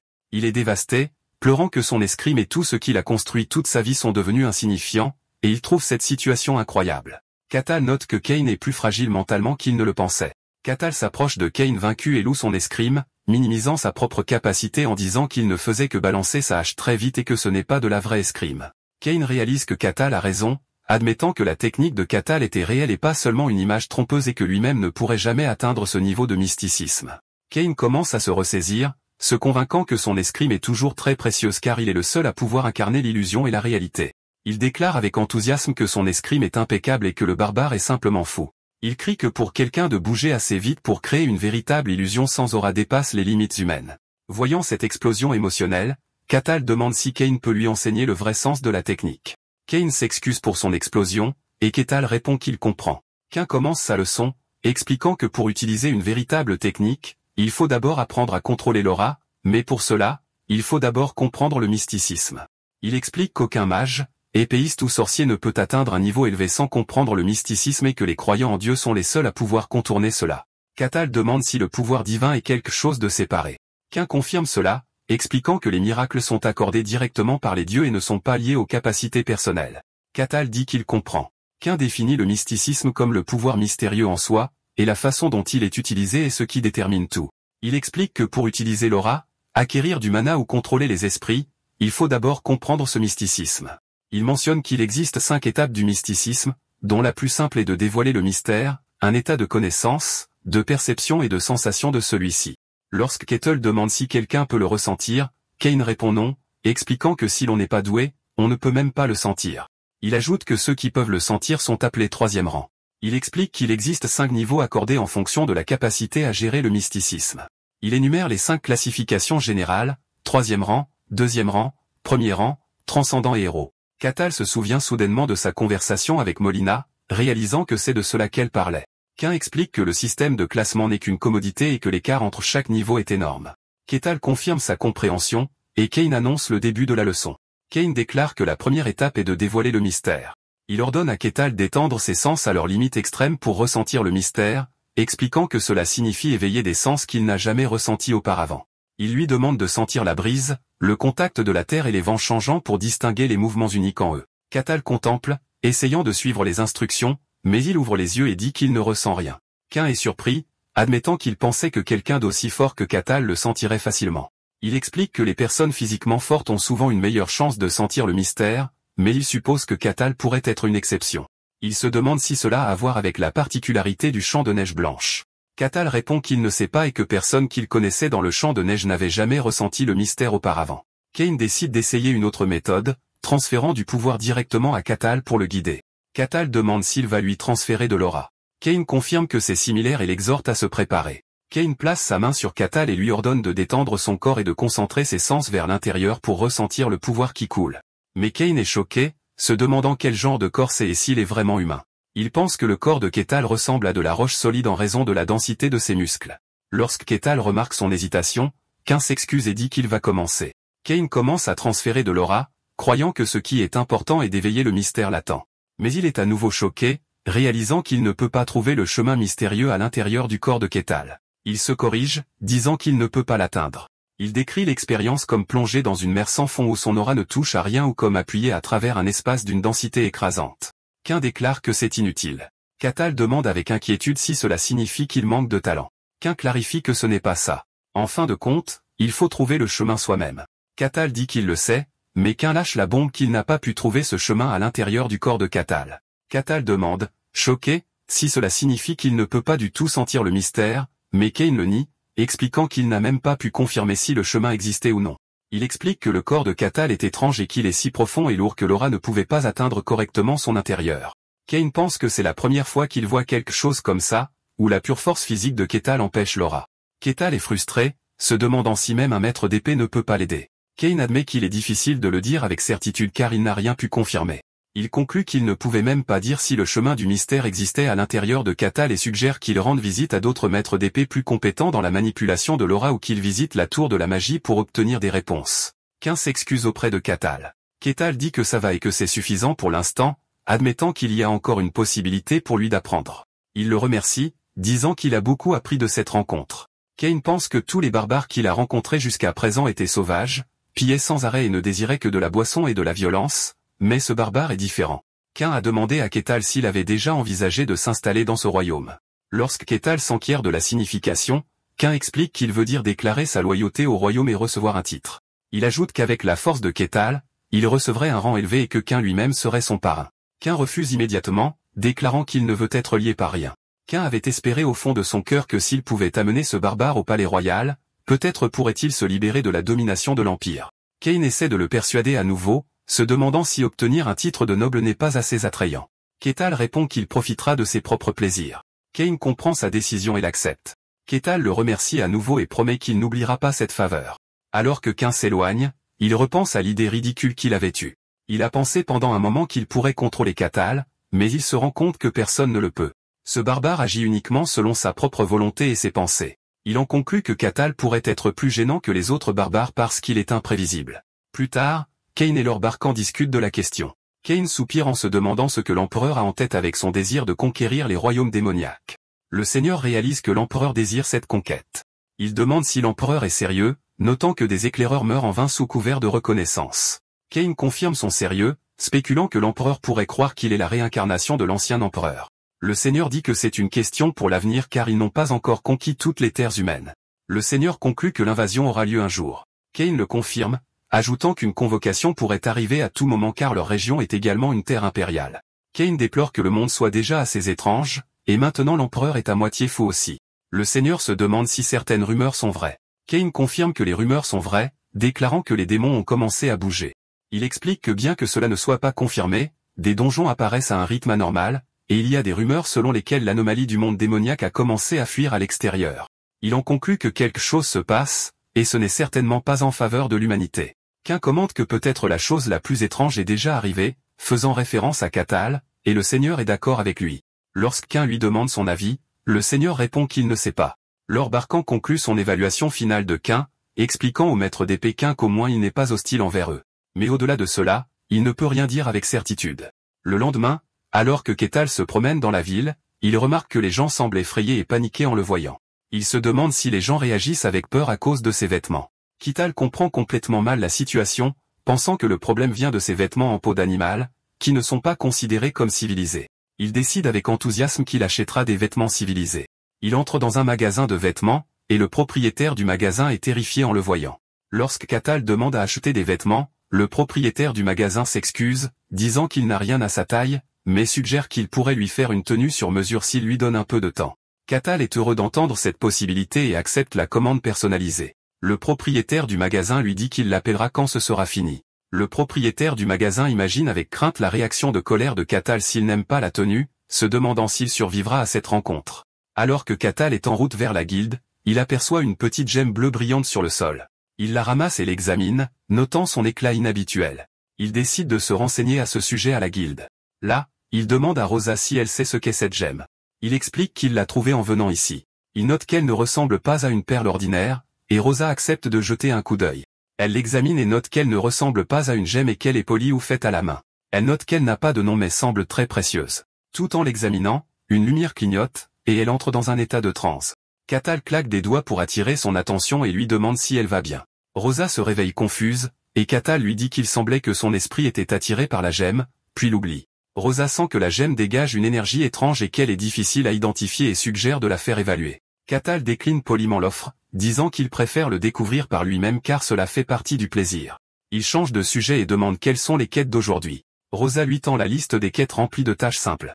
Ketal prend le tableau pour regarder les quêtes. Plus tard, après une autre journée de travail, Ketal se repose, se sentant satisfait de sa journée pleine de réalisations. Il examine à nouveau la gemme mystérieuse, s'interrogeant sur sa véritable nature et sa fonction, et se souvient de la façon dont elle a affecté Rosa. Il entend soudain une voix émanant de la perle mystérieuse lui disant de venir à elle. La voix résonne dans sa tête, et il se demande si elle lui demande d'aller quelque part. Il trouve amusant que la perle lui montre une carte dans son esprit et se demande s'il s'agit d'une sorte de magie de contrôle mental. Après un moment de réflexion, il décide d'y aller. Alors qu'il est en route, il dit à la voix insistante de se taire, lui assurant qu'il arrive. Il suit la carte mentale jusqu'à un endroit sombre et caché et se demande si c'est l'endroit. Une entrée magique apparaît devant lui. Ketal entre et annonce son arrivée, demandant qui l'a appelé. Une voix sinistre note qu'un autre sacrifice est entré, et cette fois, un barbare stupide fera une bonne offrande. Un sorcier immortel, une liche, déclare que son rituel de résurrection va commencer. Le récit révèle l'histoire de la liche. À une époque d'ancien chaos, il y avait un sorcier maléfique qui manipulait les rois et déclenchait des guerres, mais ces actes maléfiques ont finalement conduit à sa dénonciation et à sa défaite aux mains de héros. Quelques instants avant sa défaite, il réussit à transférer son âme dans un vaisseau de vie, devenant ainsi une liche. Une liche est définie comme un être qui atteint l'immortalité en enchâssant son âme dans un vaisseau de vie. Ainsi, le sorcier maléfique devint une liche, complotant sa résurrection. Pour achever sa résurrection, il avait besoin d'un grand nombre d'âmes comme sacrifice, il s'installa donc près d'un territoire isolé et dispersa des perles enchantées pour attirer les victimes une par une. La liche pense que son plan se déroulait avec succès, mais il est perplexe par la présence d'un barbare ici car il a choisi une terre éloignée pour éviter d'attirer l'attention. Il trouve sa présence inhabituelle. La liche en conclut que la grande taille de Ketal fera de lui un excellent sacrifice. La liche explique son piège. Il a enchanté les perles pour n'attirer que ceux qui ignorent le mysticisme. Par conséquent, il suppose que Ketal n'est qu'un barbare ordinaire ignorant du mysticisme et que son manque d'être affecté par la magie n'est qu'une illusion. La liche s'adresse à Ketal, lui demandant de devenir la pierre angulaire de sa glorieuse résurrection. La scène revient à Ketal arrivant à d'énormes portes sinistres. Quand il entre, il trouve la liche assise sur un trône. Ketal est ravi, réalisant qu'il voit une vraie liche, l'un des méchants classiques des mondes fantastiques. La liche est surprise et a demandé à Ketal comment il n'avait pas été affecté par la magie de la perle. En voyant les restes d'autres victimes, Ketal comprend comment la liche attirait les gens. La liche est confuse car il ne peut détecter aucun mysticisme chez Ketal et en conclut qu'il n'est qu'un barbare ordinaire. Il suppose que Ketal doit porter un artefact de défense mentale de haute qualité. Ketal nie avoir une telle chose. La liche ne le croit pas, disant qu'il serait passé paisiblement s'il avait été affecté par la magie. La liche décide qu'il devra écraser Ketal par la force et invoque ses serviteurs squelettes. Ketal réalise qu'il est dans un donjon où se cache une liche maléfique et comprend la situation générale. D'un coup puissant, il brise un squelette, commentant qu'il est plus faible qu'il ne l'avait prévu. La liche se met en colère et menace d'arracher ses membres, invoquant plus de squelettes.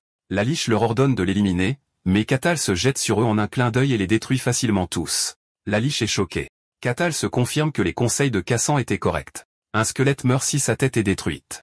Il exprime sa déception car il s'attendait à ce que la Liche contrôle des chevaliers de la mort, pas seulement des squelettes. En colère, la Liche prépare une attaque plus forte, déclarant qu'il ne se retiendra plus. Utilisant son énergie, il invoque un nouveau serviteur. Un chevalier squelettique entièrement blindé apparaît. Cathal est surpris de voir un autre chevalier squelettique ici. Il trouve ça intéressant, se demandant si les réglages du chevalier squelettique créé par le Liche sont différents. Le Liche ordonne au chevalier d'attaquer. Cathal se prépare à affronter le chevalier squelettique créé par le Liche. Il bloque l'attaque du chevalier avec son bras et lance une contre-attaque qui brise l'armure et le bouclier du chevalier. Cathal commente que ce chevalier est en effet plus robuste. Le Liche ordonne à son chevalier de libérer tout son mana.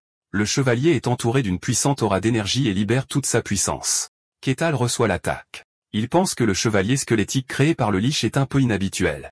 Il le brise ensuite complètement d'un seul coup de poing. Cathal piétine ses restes et demande « C'est tout ?» Le Liche demande, complètement choqué, « Qu'es-tu » Lorsque Cathal recule d'un pas, le Liche l'interprète comme de la peur et lui dit d'avoir peur. Il menace de lui faire payer le prix d'avoir envahi son sanctuaire. Cathal répond avec confusion, expliquant qu'il n'est venu que parce que la gemme l'a invoqué et a demandé au Liche s'il n'était pas celui qui avait dispersé ces gemmes en premier lieu, laissant le Liche choqué et silencieux. Le Liche réalise l'amère vérité que tous ceux qui sont venus ici, y compris le barbare, ont été attirés par les gemmes qu'il avait dispersées. Le Liche, dont le nom complet est révélé être Carto Prenori Kaisi, crie à Cathal de se taire, se vantant de son passé de grand sorcier qui a détruit 5 royaumes et affronté des héros. Cathal compare mentalement le long nom du Liche à celui de la reine elfe, se demandant si les longs noms sont à la mode dans ce monde. Le Liche ignore cela et lui ordonne de devenir la pierre angulaire de sa résurrection. Le Liche lance un puissant sort. Cathal le reconnaît comme un sortilège destiné à manipuler les émotions humaines. Il est expliqué que ce sort est une magie unique développée par Carto, qui fonctionne en extrayant les émotions négatives et en piégeant la cible à l'intérieur, conduisant à la destruction de son esprit. Le Liche est confiant, croyant qu'un barbare qui ne peut même pas utiliser le mysticisme sera complètement impuissant face à la vraie magie. Il est perplexe quant à ce qu'il faut faire avec Cathal, notant qu'il semble différent et ne porte aucun artefact puissant. Il décide de le capturer pour l'étudier et ordonne à ses squelettes de l'emmener. Alors que les squelettes approchent de Cathal, apparemment impuissant, il les brise facilement. Le Liche est choqué. Il ne comprend pas comment son sort de contrôle mental, qui aurait dû fonctionner parfaitement, a échoué. Cathal demande sarcastiquement si le Liche en avait fini de simplement se tenir debout et de regarder, puis a essayé d'utiliser à nouveau la même tactique de squelette. Il décrit ses méthodes comme ennuyeuses, ce qui enrage le Liche. Le Liche pense qu'il est impossible pour les humains, même les êtres transcendants, de résister à la magie des émotions. Cathal se moque de lui demandant s'il ne peut pas utiliser des sorts plus simples comme une boule de feu, ce que le Liche considère comme une insulte. Le Liche commence à chanter un nouveau sort plus puissant. Il déclenche une attaque massive de magie noire destinée à engloutir le monde et à le plonger dans le chaos. Les yeux de Cathal brillent d'excitation alors qu'il regarde ce spectacle magique spectaculaire. Le Liche ordonne à Cathal d'être dévoré, et l'attaque engloutit complètement Cathal. Le Liche rit, déclarant sa victoire, mais il commence soudainement à tousser. Il s'effondre après avoir épuisé toute son énergie magique, mais convaincu que ce dernier sort était suffisant. Cathal émerge de la poussière, commentant que l'attaque était impressionnante. Le Liche est complètement choqué. Cathal se tient devant lui complètement indemne et demande « Mais c'est tout ?» Le Liche n'arrive pas à croire que même cette attaque n'a pas fonctionné. Il pense qu'il a utilisé son sort de contrôle mental le plus puissant qui aurait dû briser l'esprit d'un héros légendaire. Il demande désespérément « Alors qu'es-tu » Placement des composants auxquels Cathal répond que bien que l'attaque ait été flashy, il n'en a pas ressenti grand-chose. Cathal dit au Liche que si c'est tout ce qu'il a, c'est à son tour maintenant. Le Liche est choqué, réalisant que Cathal est venu ici en connaissant son identité. Le Liche rit follement, supposant que Cathal est un agent de l'Empire et loue leur réseau de renseignements pour l'avoir retrouvé si rapidement. Il jure qu'il ressuscitera et qu'il gouvernera à nouveau le monde. Le Liche pense que Cathal doit être un produit de la ferme humaine dont il a entendu parler dans l'Empire, un endroit pour élever des talents spécialisés. Il en conclut qu'il est un assassin spécialement formé pour le tuer. Malgré cela, il crie avec défi qu'il tuera Cathal et renversera l'Empire. Cathal est complètement déconcerté, se demandant si le Liche est fou. Dans une dernière tentative désespérée, le Liche lance un sort et crie, exigeant le corps de Cathal. Il essaie de posséder le corps de Cathal en entrant dans son esprit. Le récit explique que cette action le laissera piégé dans ce corps pour le reste de sa vie à moins qu'il ne redevienne un Liche. Le Liche déclare que le corps de Cathal est maintenant le sien. Mais à l'intérieur du monde mental de Cathal, le Liche est choqué et confus. Il se demande si c'est le monde intérieur du barbare car il n'a jamais rien vu de tel auparavant et réalise que le simple fait d'être dans cet endroit suffit à corrompre et à briser l'esprit. Le Liche crie que ce n'est pas l'œuvre de l'Empire. Son esprit commence à s'effondrer. Dehors, Cathal se tient dans une confusion totale. Il pense que le Liche marmonnait quelques mots, puis s'est soudainement effondré. Il est déçu. Bien que l'aura sombre du lich ait été impressionnante, c'est tout ce qu'il y avait, et il était impatient de voir sa magie. Il en conclut que les liches de ce monde ne sont pas si forts. Cathal décide de prendre les récompenses, remarquant le bâton du lich, qui brillait. Il ramasse le bâton, se demandant si cela aide à lancer des sorts et s'il serait capable d'utiliser la magie s'il le gardait. Il décide de garder cette découverte secrète. Il aperçoit ensuite un vase et se demande si c'est le vaisseau de vie du lich. Il décide de l'emmener à Rosa pour qu'elle l'évalue, mais il sent qu'il manque encore quelque chose. Il remarque quelque chose d'étrange devant lui qui ressemble à une porte, se demandant s'il y a une pièce cachée. Il appuie sur un mécanisme du trône, et une voix répond, « Bonne réponse ». Un passage secret s'ouvre, révélant la salle de sacrifice cachée du lich, Carto. Il se demande qui sont les personnes à l'intérieur et d'où elles viennent. Les personnes à l'intérieur de la pièce réagissent avec surprise et peur en le voyant. Kotal se demande ce qu'il doit faire avec eux, et pour l'instant, il décide de retourner sur le territoire. Il pense qu'une fois qu'il aura expliqué la situation, ils enverront probablement quelqu'un pour s'en occuper. De retour à la guilde des mercenaires, Rosa l'accueille, notant qu'il est revenu plus tôt aujourd'hui. Cathal confirme que quelque chose s'est produit. Il lui dit qu'il s'agit de la gemme qu'il lui a montrée la veille. Rosa pense qu'il plaisante à propos de la découverte d'un lich, mais Cathal affirme qu'il ne plaisantait pas. Rosa est toujours sceptique, se demandant pourquoi l'un des 5 seuls liches au monde apparaîtrait dans un endroit aussi isolé. Pour prouver son point, Cathal lui présente un pot en céramique, disant qu'il pense que c'est le vaisseau de vie du lich et lui demande de l'évaluer. Rosa est choquée, réalisant qu'il ne plaisantait pas. Cathal ajoute qu'il y avait quelques personnes à l'intérieur de la cachette du lich. Il mentionne qu'il avait pensé à les amener, mais que leurs âmes étaient déjà parties, alors il les a laissés pour l'instant, exprimant l'espoir que la guilde envoie quelqu'un pour s'occuper de la situation. Rosa commence à relier les points, se souvenant des récentes disparitions récurrentes sur le territoire, et se rend compte que ces personnes étaient probablement les victimes du lich. Elle panique et dit qu'elle va appeler quelqu'un immédiatement. Peu de temps après, le capitaine de la garde arrive en criant et en posant des questions sur le lich, et Cathal le salue calmement. Cathal rassure le capitaine en lui disant que tout a été pris en charge et que ce n'était pas grave. Lorsque le capitaine demande l'identité du lich et mentionne le nom de Carto Praonori Cassis, Cathal confirme que ce nom lui semble familier. Le capitaine a immédiatement reconnu le nom, expliquant que Carto était un sorcier qui a bouleversé le monde il y a 100 ans, causant un immense chaos avec sa magie de manipulation des émotions. Il ajoute qu'il a rendu les rois fous et a fait tomber 5 royaumes. Cathal explique que le lich n'était pas si impressionnant et qu'il s'est détruit en faisant quelque chose d'étrange. Le capitaine a du mal à croire qu'un sorcier légendaire comme Carto s'est détruit et a demandé à Cathal une explication plus claire. Cathal dit qu'il n'a pas grand-chose à ajouter. Le capitaine décide qu'il doit immédiatement faire son rapport au seigneur. Plus tard, le seigneur et le capitaine discutent de la situation. Le seigneur exprime sa confusion quant à la présence d'une liche près du territoire. Il se demande s'il aurait pu s'agir d'un autre type de monstre, mais le capitaine exclut cette possibilité en se basant sur les témoignages des victimes secourues et la présence du réceptacle de vie comme preuve. Le seigneur considère la gravité d'avoir le réceptacle de vie de la liche près du territoire. C'est suffisamment dangereux pour que l'Empire envoie des enquêteurs, et c'est particulièrement inquiétant avec le maître d'épée Kane absent du territoire. Il considère toute la situation comme un vrai casse-tête. Il ordonne qu'un messager soit préparé pour être envoyé au royaume, mais estime qu'ils sont quelque peu chanceux. Le capitaine de la garde est d'accord, notant que si ce n'était pas le barbare qui avait découvert la liche, leur territoire aurait été la première victime. Le seigneur en déduit que Carto, la liche, se préparait probablement à sa résurrection. Il conclut que la situation n'était pas normale du tout. Le seigneur dit qu'un si grand acte mérite une récompense de valeur, mais il doute que son territoire puisse offrir une récompense appropriée. Le lendemain, un serviteur paniqué réveille le seigneur de son sommeil. Le serviteur l'informe de l'arrivée de Dame Aqua, l'inquisitrice hérétique du dieu Soleil, ce qui choque le seigneur. Il se demande avec confusion pourquoi elle est venue ici.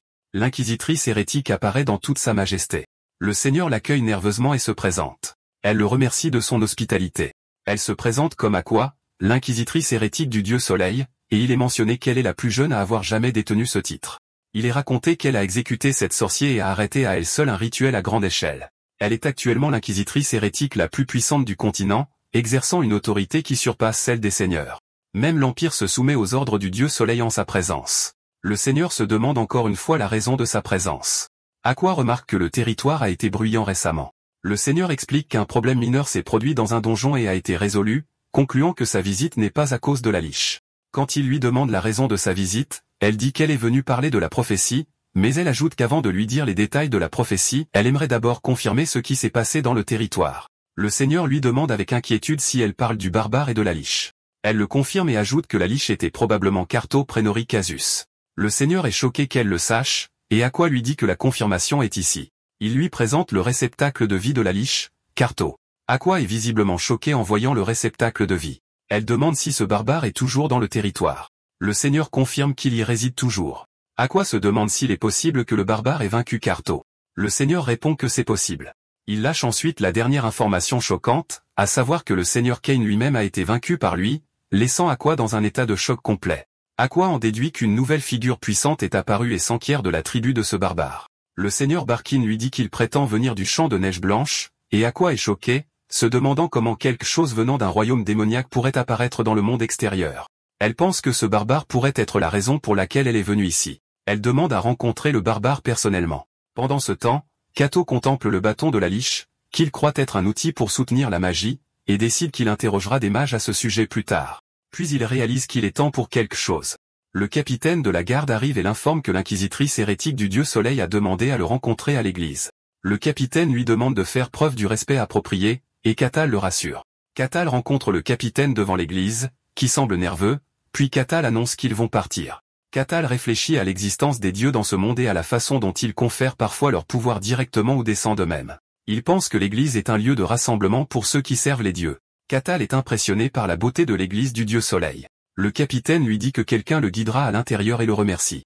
Catal entre dans la majestueuse église et est accueilli par 3 prêtresses vêtues de blanc. L'une d'elles lui dit que Dame Aqua l'attend et l'escortera jusqu'à la salle. Catal rencontre Aqua, l'inquisitrice hérétique du dieu Soleil. Il se présente comme Catal le barbare et exprime son plaisir de la rencontrer. Aqua remarque son sourire et s'interroge sur sa signification, tandis que Catal pense qu'elle doit être très compétente. Catal demande la raison pour laquelle il a été convoqué. Aqua explique que cela concerne ce qui s'est passé récemment dans le donjon, en particulier Carto, la liche que Catal prétend avoir vaincue. Elle ajoute que Carto a commis de grands maux à travers le monde et qu'après être devenu une liche, personne ne pouvait l'arrêter à l'exception de Taïra. Catal confirme qu'il a entendu cela, mais insiste sur le fait que le Carto qu'il a vu n'était qu'une liche autodestructrice. Il précise qu'il ne peut lui dire que ce qu'il a vu. Aqua suggère qu'elle permette au dieu Soleil qu'elle sert d'observer leur conversation. Elle explique que s'il ment en présence du dieu, une réaction négative se produira, et Catal comprend que c'est un détecteur de mensonges divins.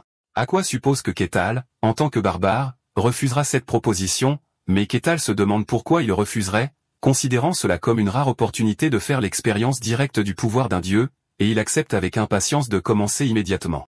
Aqua est étonné, se demandant pourquoi il semble si excité.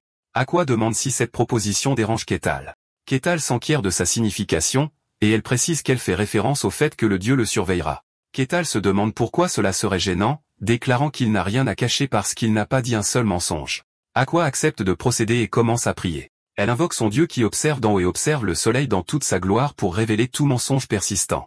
Une lumière brillante inonde la zone, et Catal ressent une immense présence qui transcende la description humaine. Il réalisa que cette présence est curieuse à son sujet. Aqua est soulagée qu'il n'y ait pas de réaction négative et commence le rituel. Elle déclare qu'à partir de maintenant, à l'intérieur de ce pilier de lumière, le mensonge est interdit. Catal confirme sa compréhension. Sous l'observation directe du dieu Soleil, le dialogue entre Catal et l'inquisitrice Aqua a commencé. Catal a expliqué les détails de l'opération de nettoyage du donjon où il a affronté la liche, et pendant qu'il parlait, le pouvoir divin rayonnant n'a émis aucune réaction négative, confirmant que tout ce qu'il disait était la vérité absolue. Intérieurement, Aqua a conclu que la liche Carto devait être dans un état sévèrement affaibli lors de la préparation de son rituel de résurrection et que Catal avait de la chance que le sorcier ne soit pas à sa pleine puissance magique. Sinon, ce barbare ne se tiendrait pas devant elle maintenant. Après la fin du processus, Catal lui a demandé si ses doutes avaient été dissipés, et elle a confirmé et s'est excusée pour son impertinence. Mais il a répondu que ce n'était pas grave car lui aussi avait apprécié cette expérience unique. Après cela, Aqua a demandé la permission de poser une dernière question personnelle, et après qu'il ait accepté, elle lui a demandé nerveusement et directement d'un ton sérieux s'il venait vraiment du champ de neige blanche. Lorsque Catal a calmement confirmé son identité, Aqua est apparue choquée et incrédule, se demandant comment quelqu'un pouvait vraiment venir de ce royaume démoniaque, et elle a connecté son existence à la légende du barbare cendré racontée par l'empereur il y a longtemps. Avec un regard soudain et perçant, ses yeux rouges brillants, elle a été surprise lorsque Catal a exprimé le désir de lui poser une question à son tour. Catal a demandé à Aqua pourquoi elle était venue sur ce territoire spécifique, et elle a répondu qu'elle avait des affaires personnelles. Mais il a contré avec un regard perçant, demandant si sa mission était principalement de vérifier s'il était un être impur. La surprise a frappé Aqua, qui a essayé de le nier, mais Catal a précisé qu'il faisait référence à l'œil de Dieu, soulignant intelligemment que la présence personnelle des dieux pour observer leur conversation était un événement mémorable qui dépassait de loin la simple détection de mensonges. Sous l'influence du pouvoir des dieux qui empêche le mensonge, Aqua n'a eu d'autre choix que d'admettre la vérité de ses paroles. Catal en a déduit qu'il avait été sa cible depuis le début, ce qu'Aqua a nié, expliquant que ce n'était qu'en arrivant sur le territoire qu'elle avait pensé qu'il pourrait être la personne mentionnée dans une prophétie, mais le résultat de l'observation divine a prouvé le contraire. Aqua s'est excusé d'avoir caché ses véritables intentions, ce que Catal a accepté, trouvant l'affaire intéressante à sa manière. Il a ensuite saisi l'occasion de lui poser des questions sur le contenu de cette prophétie. Aqua hésita, serrant le symbole du soleil accroché à son cou, expliquant que c'était un secret qu'elle ne révélait généralement qu'à ceux en qui elle avait confiance, mais elle décida de parler. Aqua a commencé à raconter les détails de la prophétie à Catal, dont le visage montrait des signes d'étonnement. Après un certain temps, Aqua était perdu dans une profonde réflexion debout près de la grande fenêtre de l'église jusqu'à ce que le bruit des pas de quelqu'un interrompe le moment, et elle s'est retournée pour voir qui c'était. C'était le seigneur Barkin. Il remarqua l'inquiétude sur le visage d'Aqua. Elle lui dit qu'elle avait rencontré quelqu'un, mais cette rencontre n'avait fait que rendre ses pensées plus embrouillées. Le seigneur lui demanda qui était cette personne. Aqua confirma avec certitude que Catal était en effet un barbare du champ de neige blanche. Le seigneur demande avec étonnement si c'est vrai, et elle répond par l'affirmative, ajoutant que si cette nouvelle devait se répandre, elle provoquerait des troubles dans le monde entier. Le seigneur se lamente que ce qu'il avait espéré n'être qu'une rumeur s'était avéré être une vérité indéniable. Le seigneur exprime son inquiétude, soulignant que beaucoup, au premier rang desquels l'empereur, souhaitaient explorer le champ de neige blanche et que le monde sombrerait dans le chaos si l'empereur décidait d'agir sur cette nouvelle. Aqua le rassure en disant qu'il n'y a pas lieu de s'inquiéter, expliquant que son organisation s'occupera elle-même du Lich Carto et qu'elle a l'intention de cacher l'existence des barbares au public, ce qui soulage grandement le seigneur. Il lui demande ensuite si tous les barbares des neiges blanches sont aussi forts que Catal, ce à quoi elle répond par la négative, expliquant que s'ils étaient tous comme lui, ils auraient déjà quitté les neiges blanches et conquis le monde. Le seigneur est d'accord avec elle, ajoutant que les barbares dispersés à travers le monde, malgré leur immense force physique, se caractérisent par la stupidité, qui est une lacune naturelle chez eux. Mais il s'interroge avec inquiétude sur les graves conséquences si ces êtres physiquement dominants acquéraient également de l'intelligence. Aqua lui dit qu'elle a entendu dire que Catal possède à la fois la force et l'intelligence et ajoute qu'elle a également entendu dire que le roi actuel des barbares est différent de ses prédécesseurs. Aqua répond qu'elle l'a rencontré une fois, et qu'il était en effet différent des barbares ordinaires. Le seigneur commande qu'une rencontre entre ces deux pourrait être intéressante, mais Aqua rejette fortement l'idée. Le seigneur est surpris par cela, et Aqua continue en expliquant que la relation entre les barbares et les disciples des dieux n'est pas bonne du tout et que leur puissance croissante n'est pas à prendre à la légère. Le seigneur change de sujet, en demandant le contenu de la prophétie qui a nécessité une réunion privée entre elle et Catal. Elle explique qu'elle avait besoin de confirmer quelque chose, et lorsque le seigneur lui demande quoi, elle répond qu'elle voulait savoir si Catal était purement humain ou s'il était juste un autre être prétendant être humain. Le seigneur est choqué et lui demande ce que la prophétie disait exactement. Aqua se tient devant la grande fenêtre, se préparant à en révéler le contenu. Et quand elle le fait, le seigneur semble complètement stupéfait, murmurant des mots d'incrédulité. Plus tard, le seigneur convoque à nouveau Catal. Catal lui dit que, grâce à lui, ses affaires vont bien sur le territoire et lui demande ensuite pourquoi il a été convoqué. Le seigneur explique qu'il a quelque chose à lui dire en tant que dirigeant du territoire. Bien que Catal se montre désintéressé, le seigneur continue, annonçant qu'il a préparé une récompense pour Catal en remerciement d'avoir sauvé le territoire. Le seigneur ordonne que la récompense soit apportée, et la surprise se lit sur le visage de Catal lorsqu'un des gardes place la récompense devant lui. C'était une petite bourse en cuir. Le seigneur Barkan explique que ce n'est pas une bourse ordinaire et lui demande de l'inspecter lui-même. Catal tient la bourse, devinant sa nature spéciale, et le seigneur l'encourage à vérifier ce qu'il y a à l'intérieur, lui révélant qu'il s'agit d'un artefact de type sac. Il lui dit qu'il peut y ranger de nombreux objets, autant que sa taille le permet, et que l'espace intérieur est à peu près équivalent à la taille de la salle de réception dans laquelle ils sont assis. Est émerveillé, réalisant que c'est la première fois qu'il voit un véritable artefact, un outil fabriqué par la magie. Le seigneur ajoute qu'il peut y mettre les objets qu'il souhaite, même s'ils sont plus grands que l'ouverture de la bourse elle-même. Catal décide avec enthousiasme de tester cela immédiatement en utilisant sa grande hache. Alors qu'il tient sa hache au-dessus de la petite ouverture, doutant qu'elle puisse rentrer, la hache est complètement tirée dans la bourse en un éclair, à sa grande stupéfaction. Le seigneur explique que pour récupérer un objet, il suffit de passer la main à l'intérieur et d'imaginer cet objet. Catal suit les instructions et retire avec succès sa hache, exprimant à quel point c'est incroyable. Le seigneur lui dit que c'est son cadeau pour avoir sauvé le territoire et espère qu'il l'apprécie, ce à quoi Catal répond avec enthousiasme qu'il l'adore et qu'il en fera certainement bon usage. Le seigneur est satisfait de la réaction de Catal et considère que l'affaire est close, mais il pense en lui-même que la question de la prophétie demeure, se demandant ce qui se passe dans son territoire éloigné. Il se souvient des paroles du maître d'épée lorsqu'il lui a dit que des choses provenant des royaumes démoniaques commençaient à apparaître et à se répandre dans le monde et que quelque chose d'important se produisait. Le Seigneur relie cela à la prophétie. Il se souvient du moment où Aqua lui a révélé son contenu, qu'un grand mal s'abattrait sur ce territoire même, et qu'à partir de là, il se répandrait dans le monde entier. Il s'avère que dans le territoire de Barkan, qui est relié par un réseau de villages, la communication avec l'un de ces villages a été soudainement perdue. Au début, l'affaire n'a pas suscité beaucoup d'attention, mais lorsque des habitants d'un village voisin ont été envoyés pour enquêter, ils ne sont jamais revenus. Après cela, le Seigneur a envoyé ses gardes officiels, mais ils ont également disparu. Ce n'est qu'à ce moment-là que le Seigneur a réalisé que quelque chose de dangereux se produisait. Plus tard, à la guilde des mercenaires, Catal demande à Rosa quelles sont les quêtes du jour, et elle l'informe d'une requête urgente du Seigneur. Catal s'enquiert de la nature de la requête, et elle explique que la mission consiste à enquêter sur le village qui a perdu contact et que tout ce qu'il a à faire est de s'y rendre et de confirmer la situation, notant que la paix est très élevée pour une tâche apparemment simple. Catal aime la mission et décide de l'accepter immédiatement. Rosa sourit et répond que c'est à prévoir au lieu de rassemblement des mercenaires de la mission. La prêtresse, Eye, est surprise par l'arrivée de Catal et appelle son nom avec étonnement. Catal apparaît vêtu de ses nouveaux vêtements faits sur mesure, et Eye remarque immédiatement sa tenue différente. Il lui explique que ses vieux vêtements des neiges blanches étaient usés et qu'il avait lui-même demandé ce nouveau modèle. Eye commente que le design est unique et impressionnant. Elle lui demande s'il a également accepté cette mission, et il le confirme, ajoutant qu'il ne pouvait pas refuser un travail aussi intéressant. Eye pense en elle-même à quel point il est vraiment inhabituel.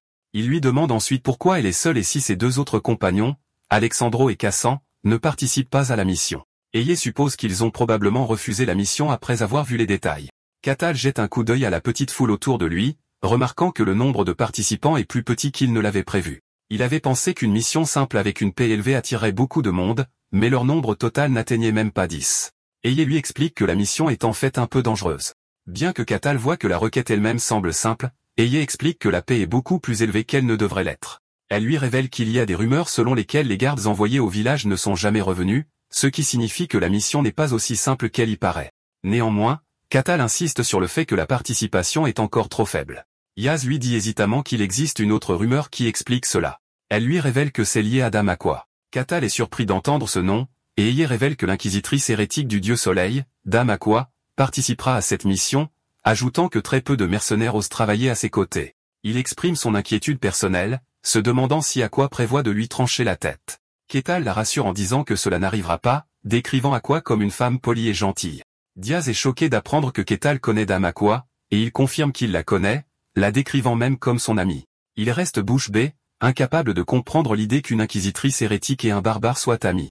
À ce moment-là, Catal s'approche d'Aqua, qui est arrivé sur les lieux, et la salue en disant qu'il est heureux de la revoir. Aka répond froidement qu'elle ne se souvient pas qu'ils soient devenus amis. Catal rit et balaie cela d'un revers de main, suggérant gaiement qu'ils deviennent amis à partir de maintenant. Aka ignore sa suggestion et change de sujet, se tournant vers Giaz, qui se tient à côté de Catal et lui demandant si son compagnon est également un disciple d'un autre dieu. Catal est surpris qu'Aqua connaisse Giaz. Aqua demande pourquoi Giaz est ici, expliquant que, pour autant qu'elle sache, les disciples de Dame Kalusa sont actuellement en période de repos. Aqua pense que seuls les membres de haut rang sont censés être actifs en ce moment, mais elle rétracte rapidement sa suspicion, disant à Aius qu'elle doit se tromper car elle ne connaît pas tous les détails de toutes les organisations religieuses. À ce moment-là, le capitaine de la garde arrive avec ses soldats au lieu de rassemblement. Catal le reconnaît immédiatement et le salue joyeusement, notant qu'il se retrouve. Aqua se tient calmement à côté de Catal tandis que Eye les regarde avec inquiétude et tension. Le capitaine de la garde souhaite officiellement la bienvenue à tous les participants qui ont accepté la requête, et après avoir confirmé la présence de chacun, il annonce qu'il est temps de partir. D'accord, c'est la fin de l'histoire. Merci d'avoir regardé. À la prochaine.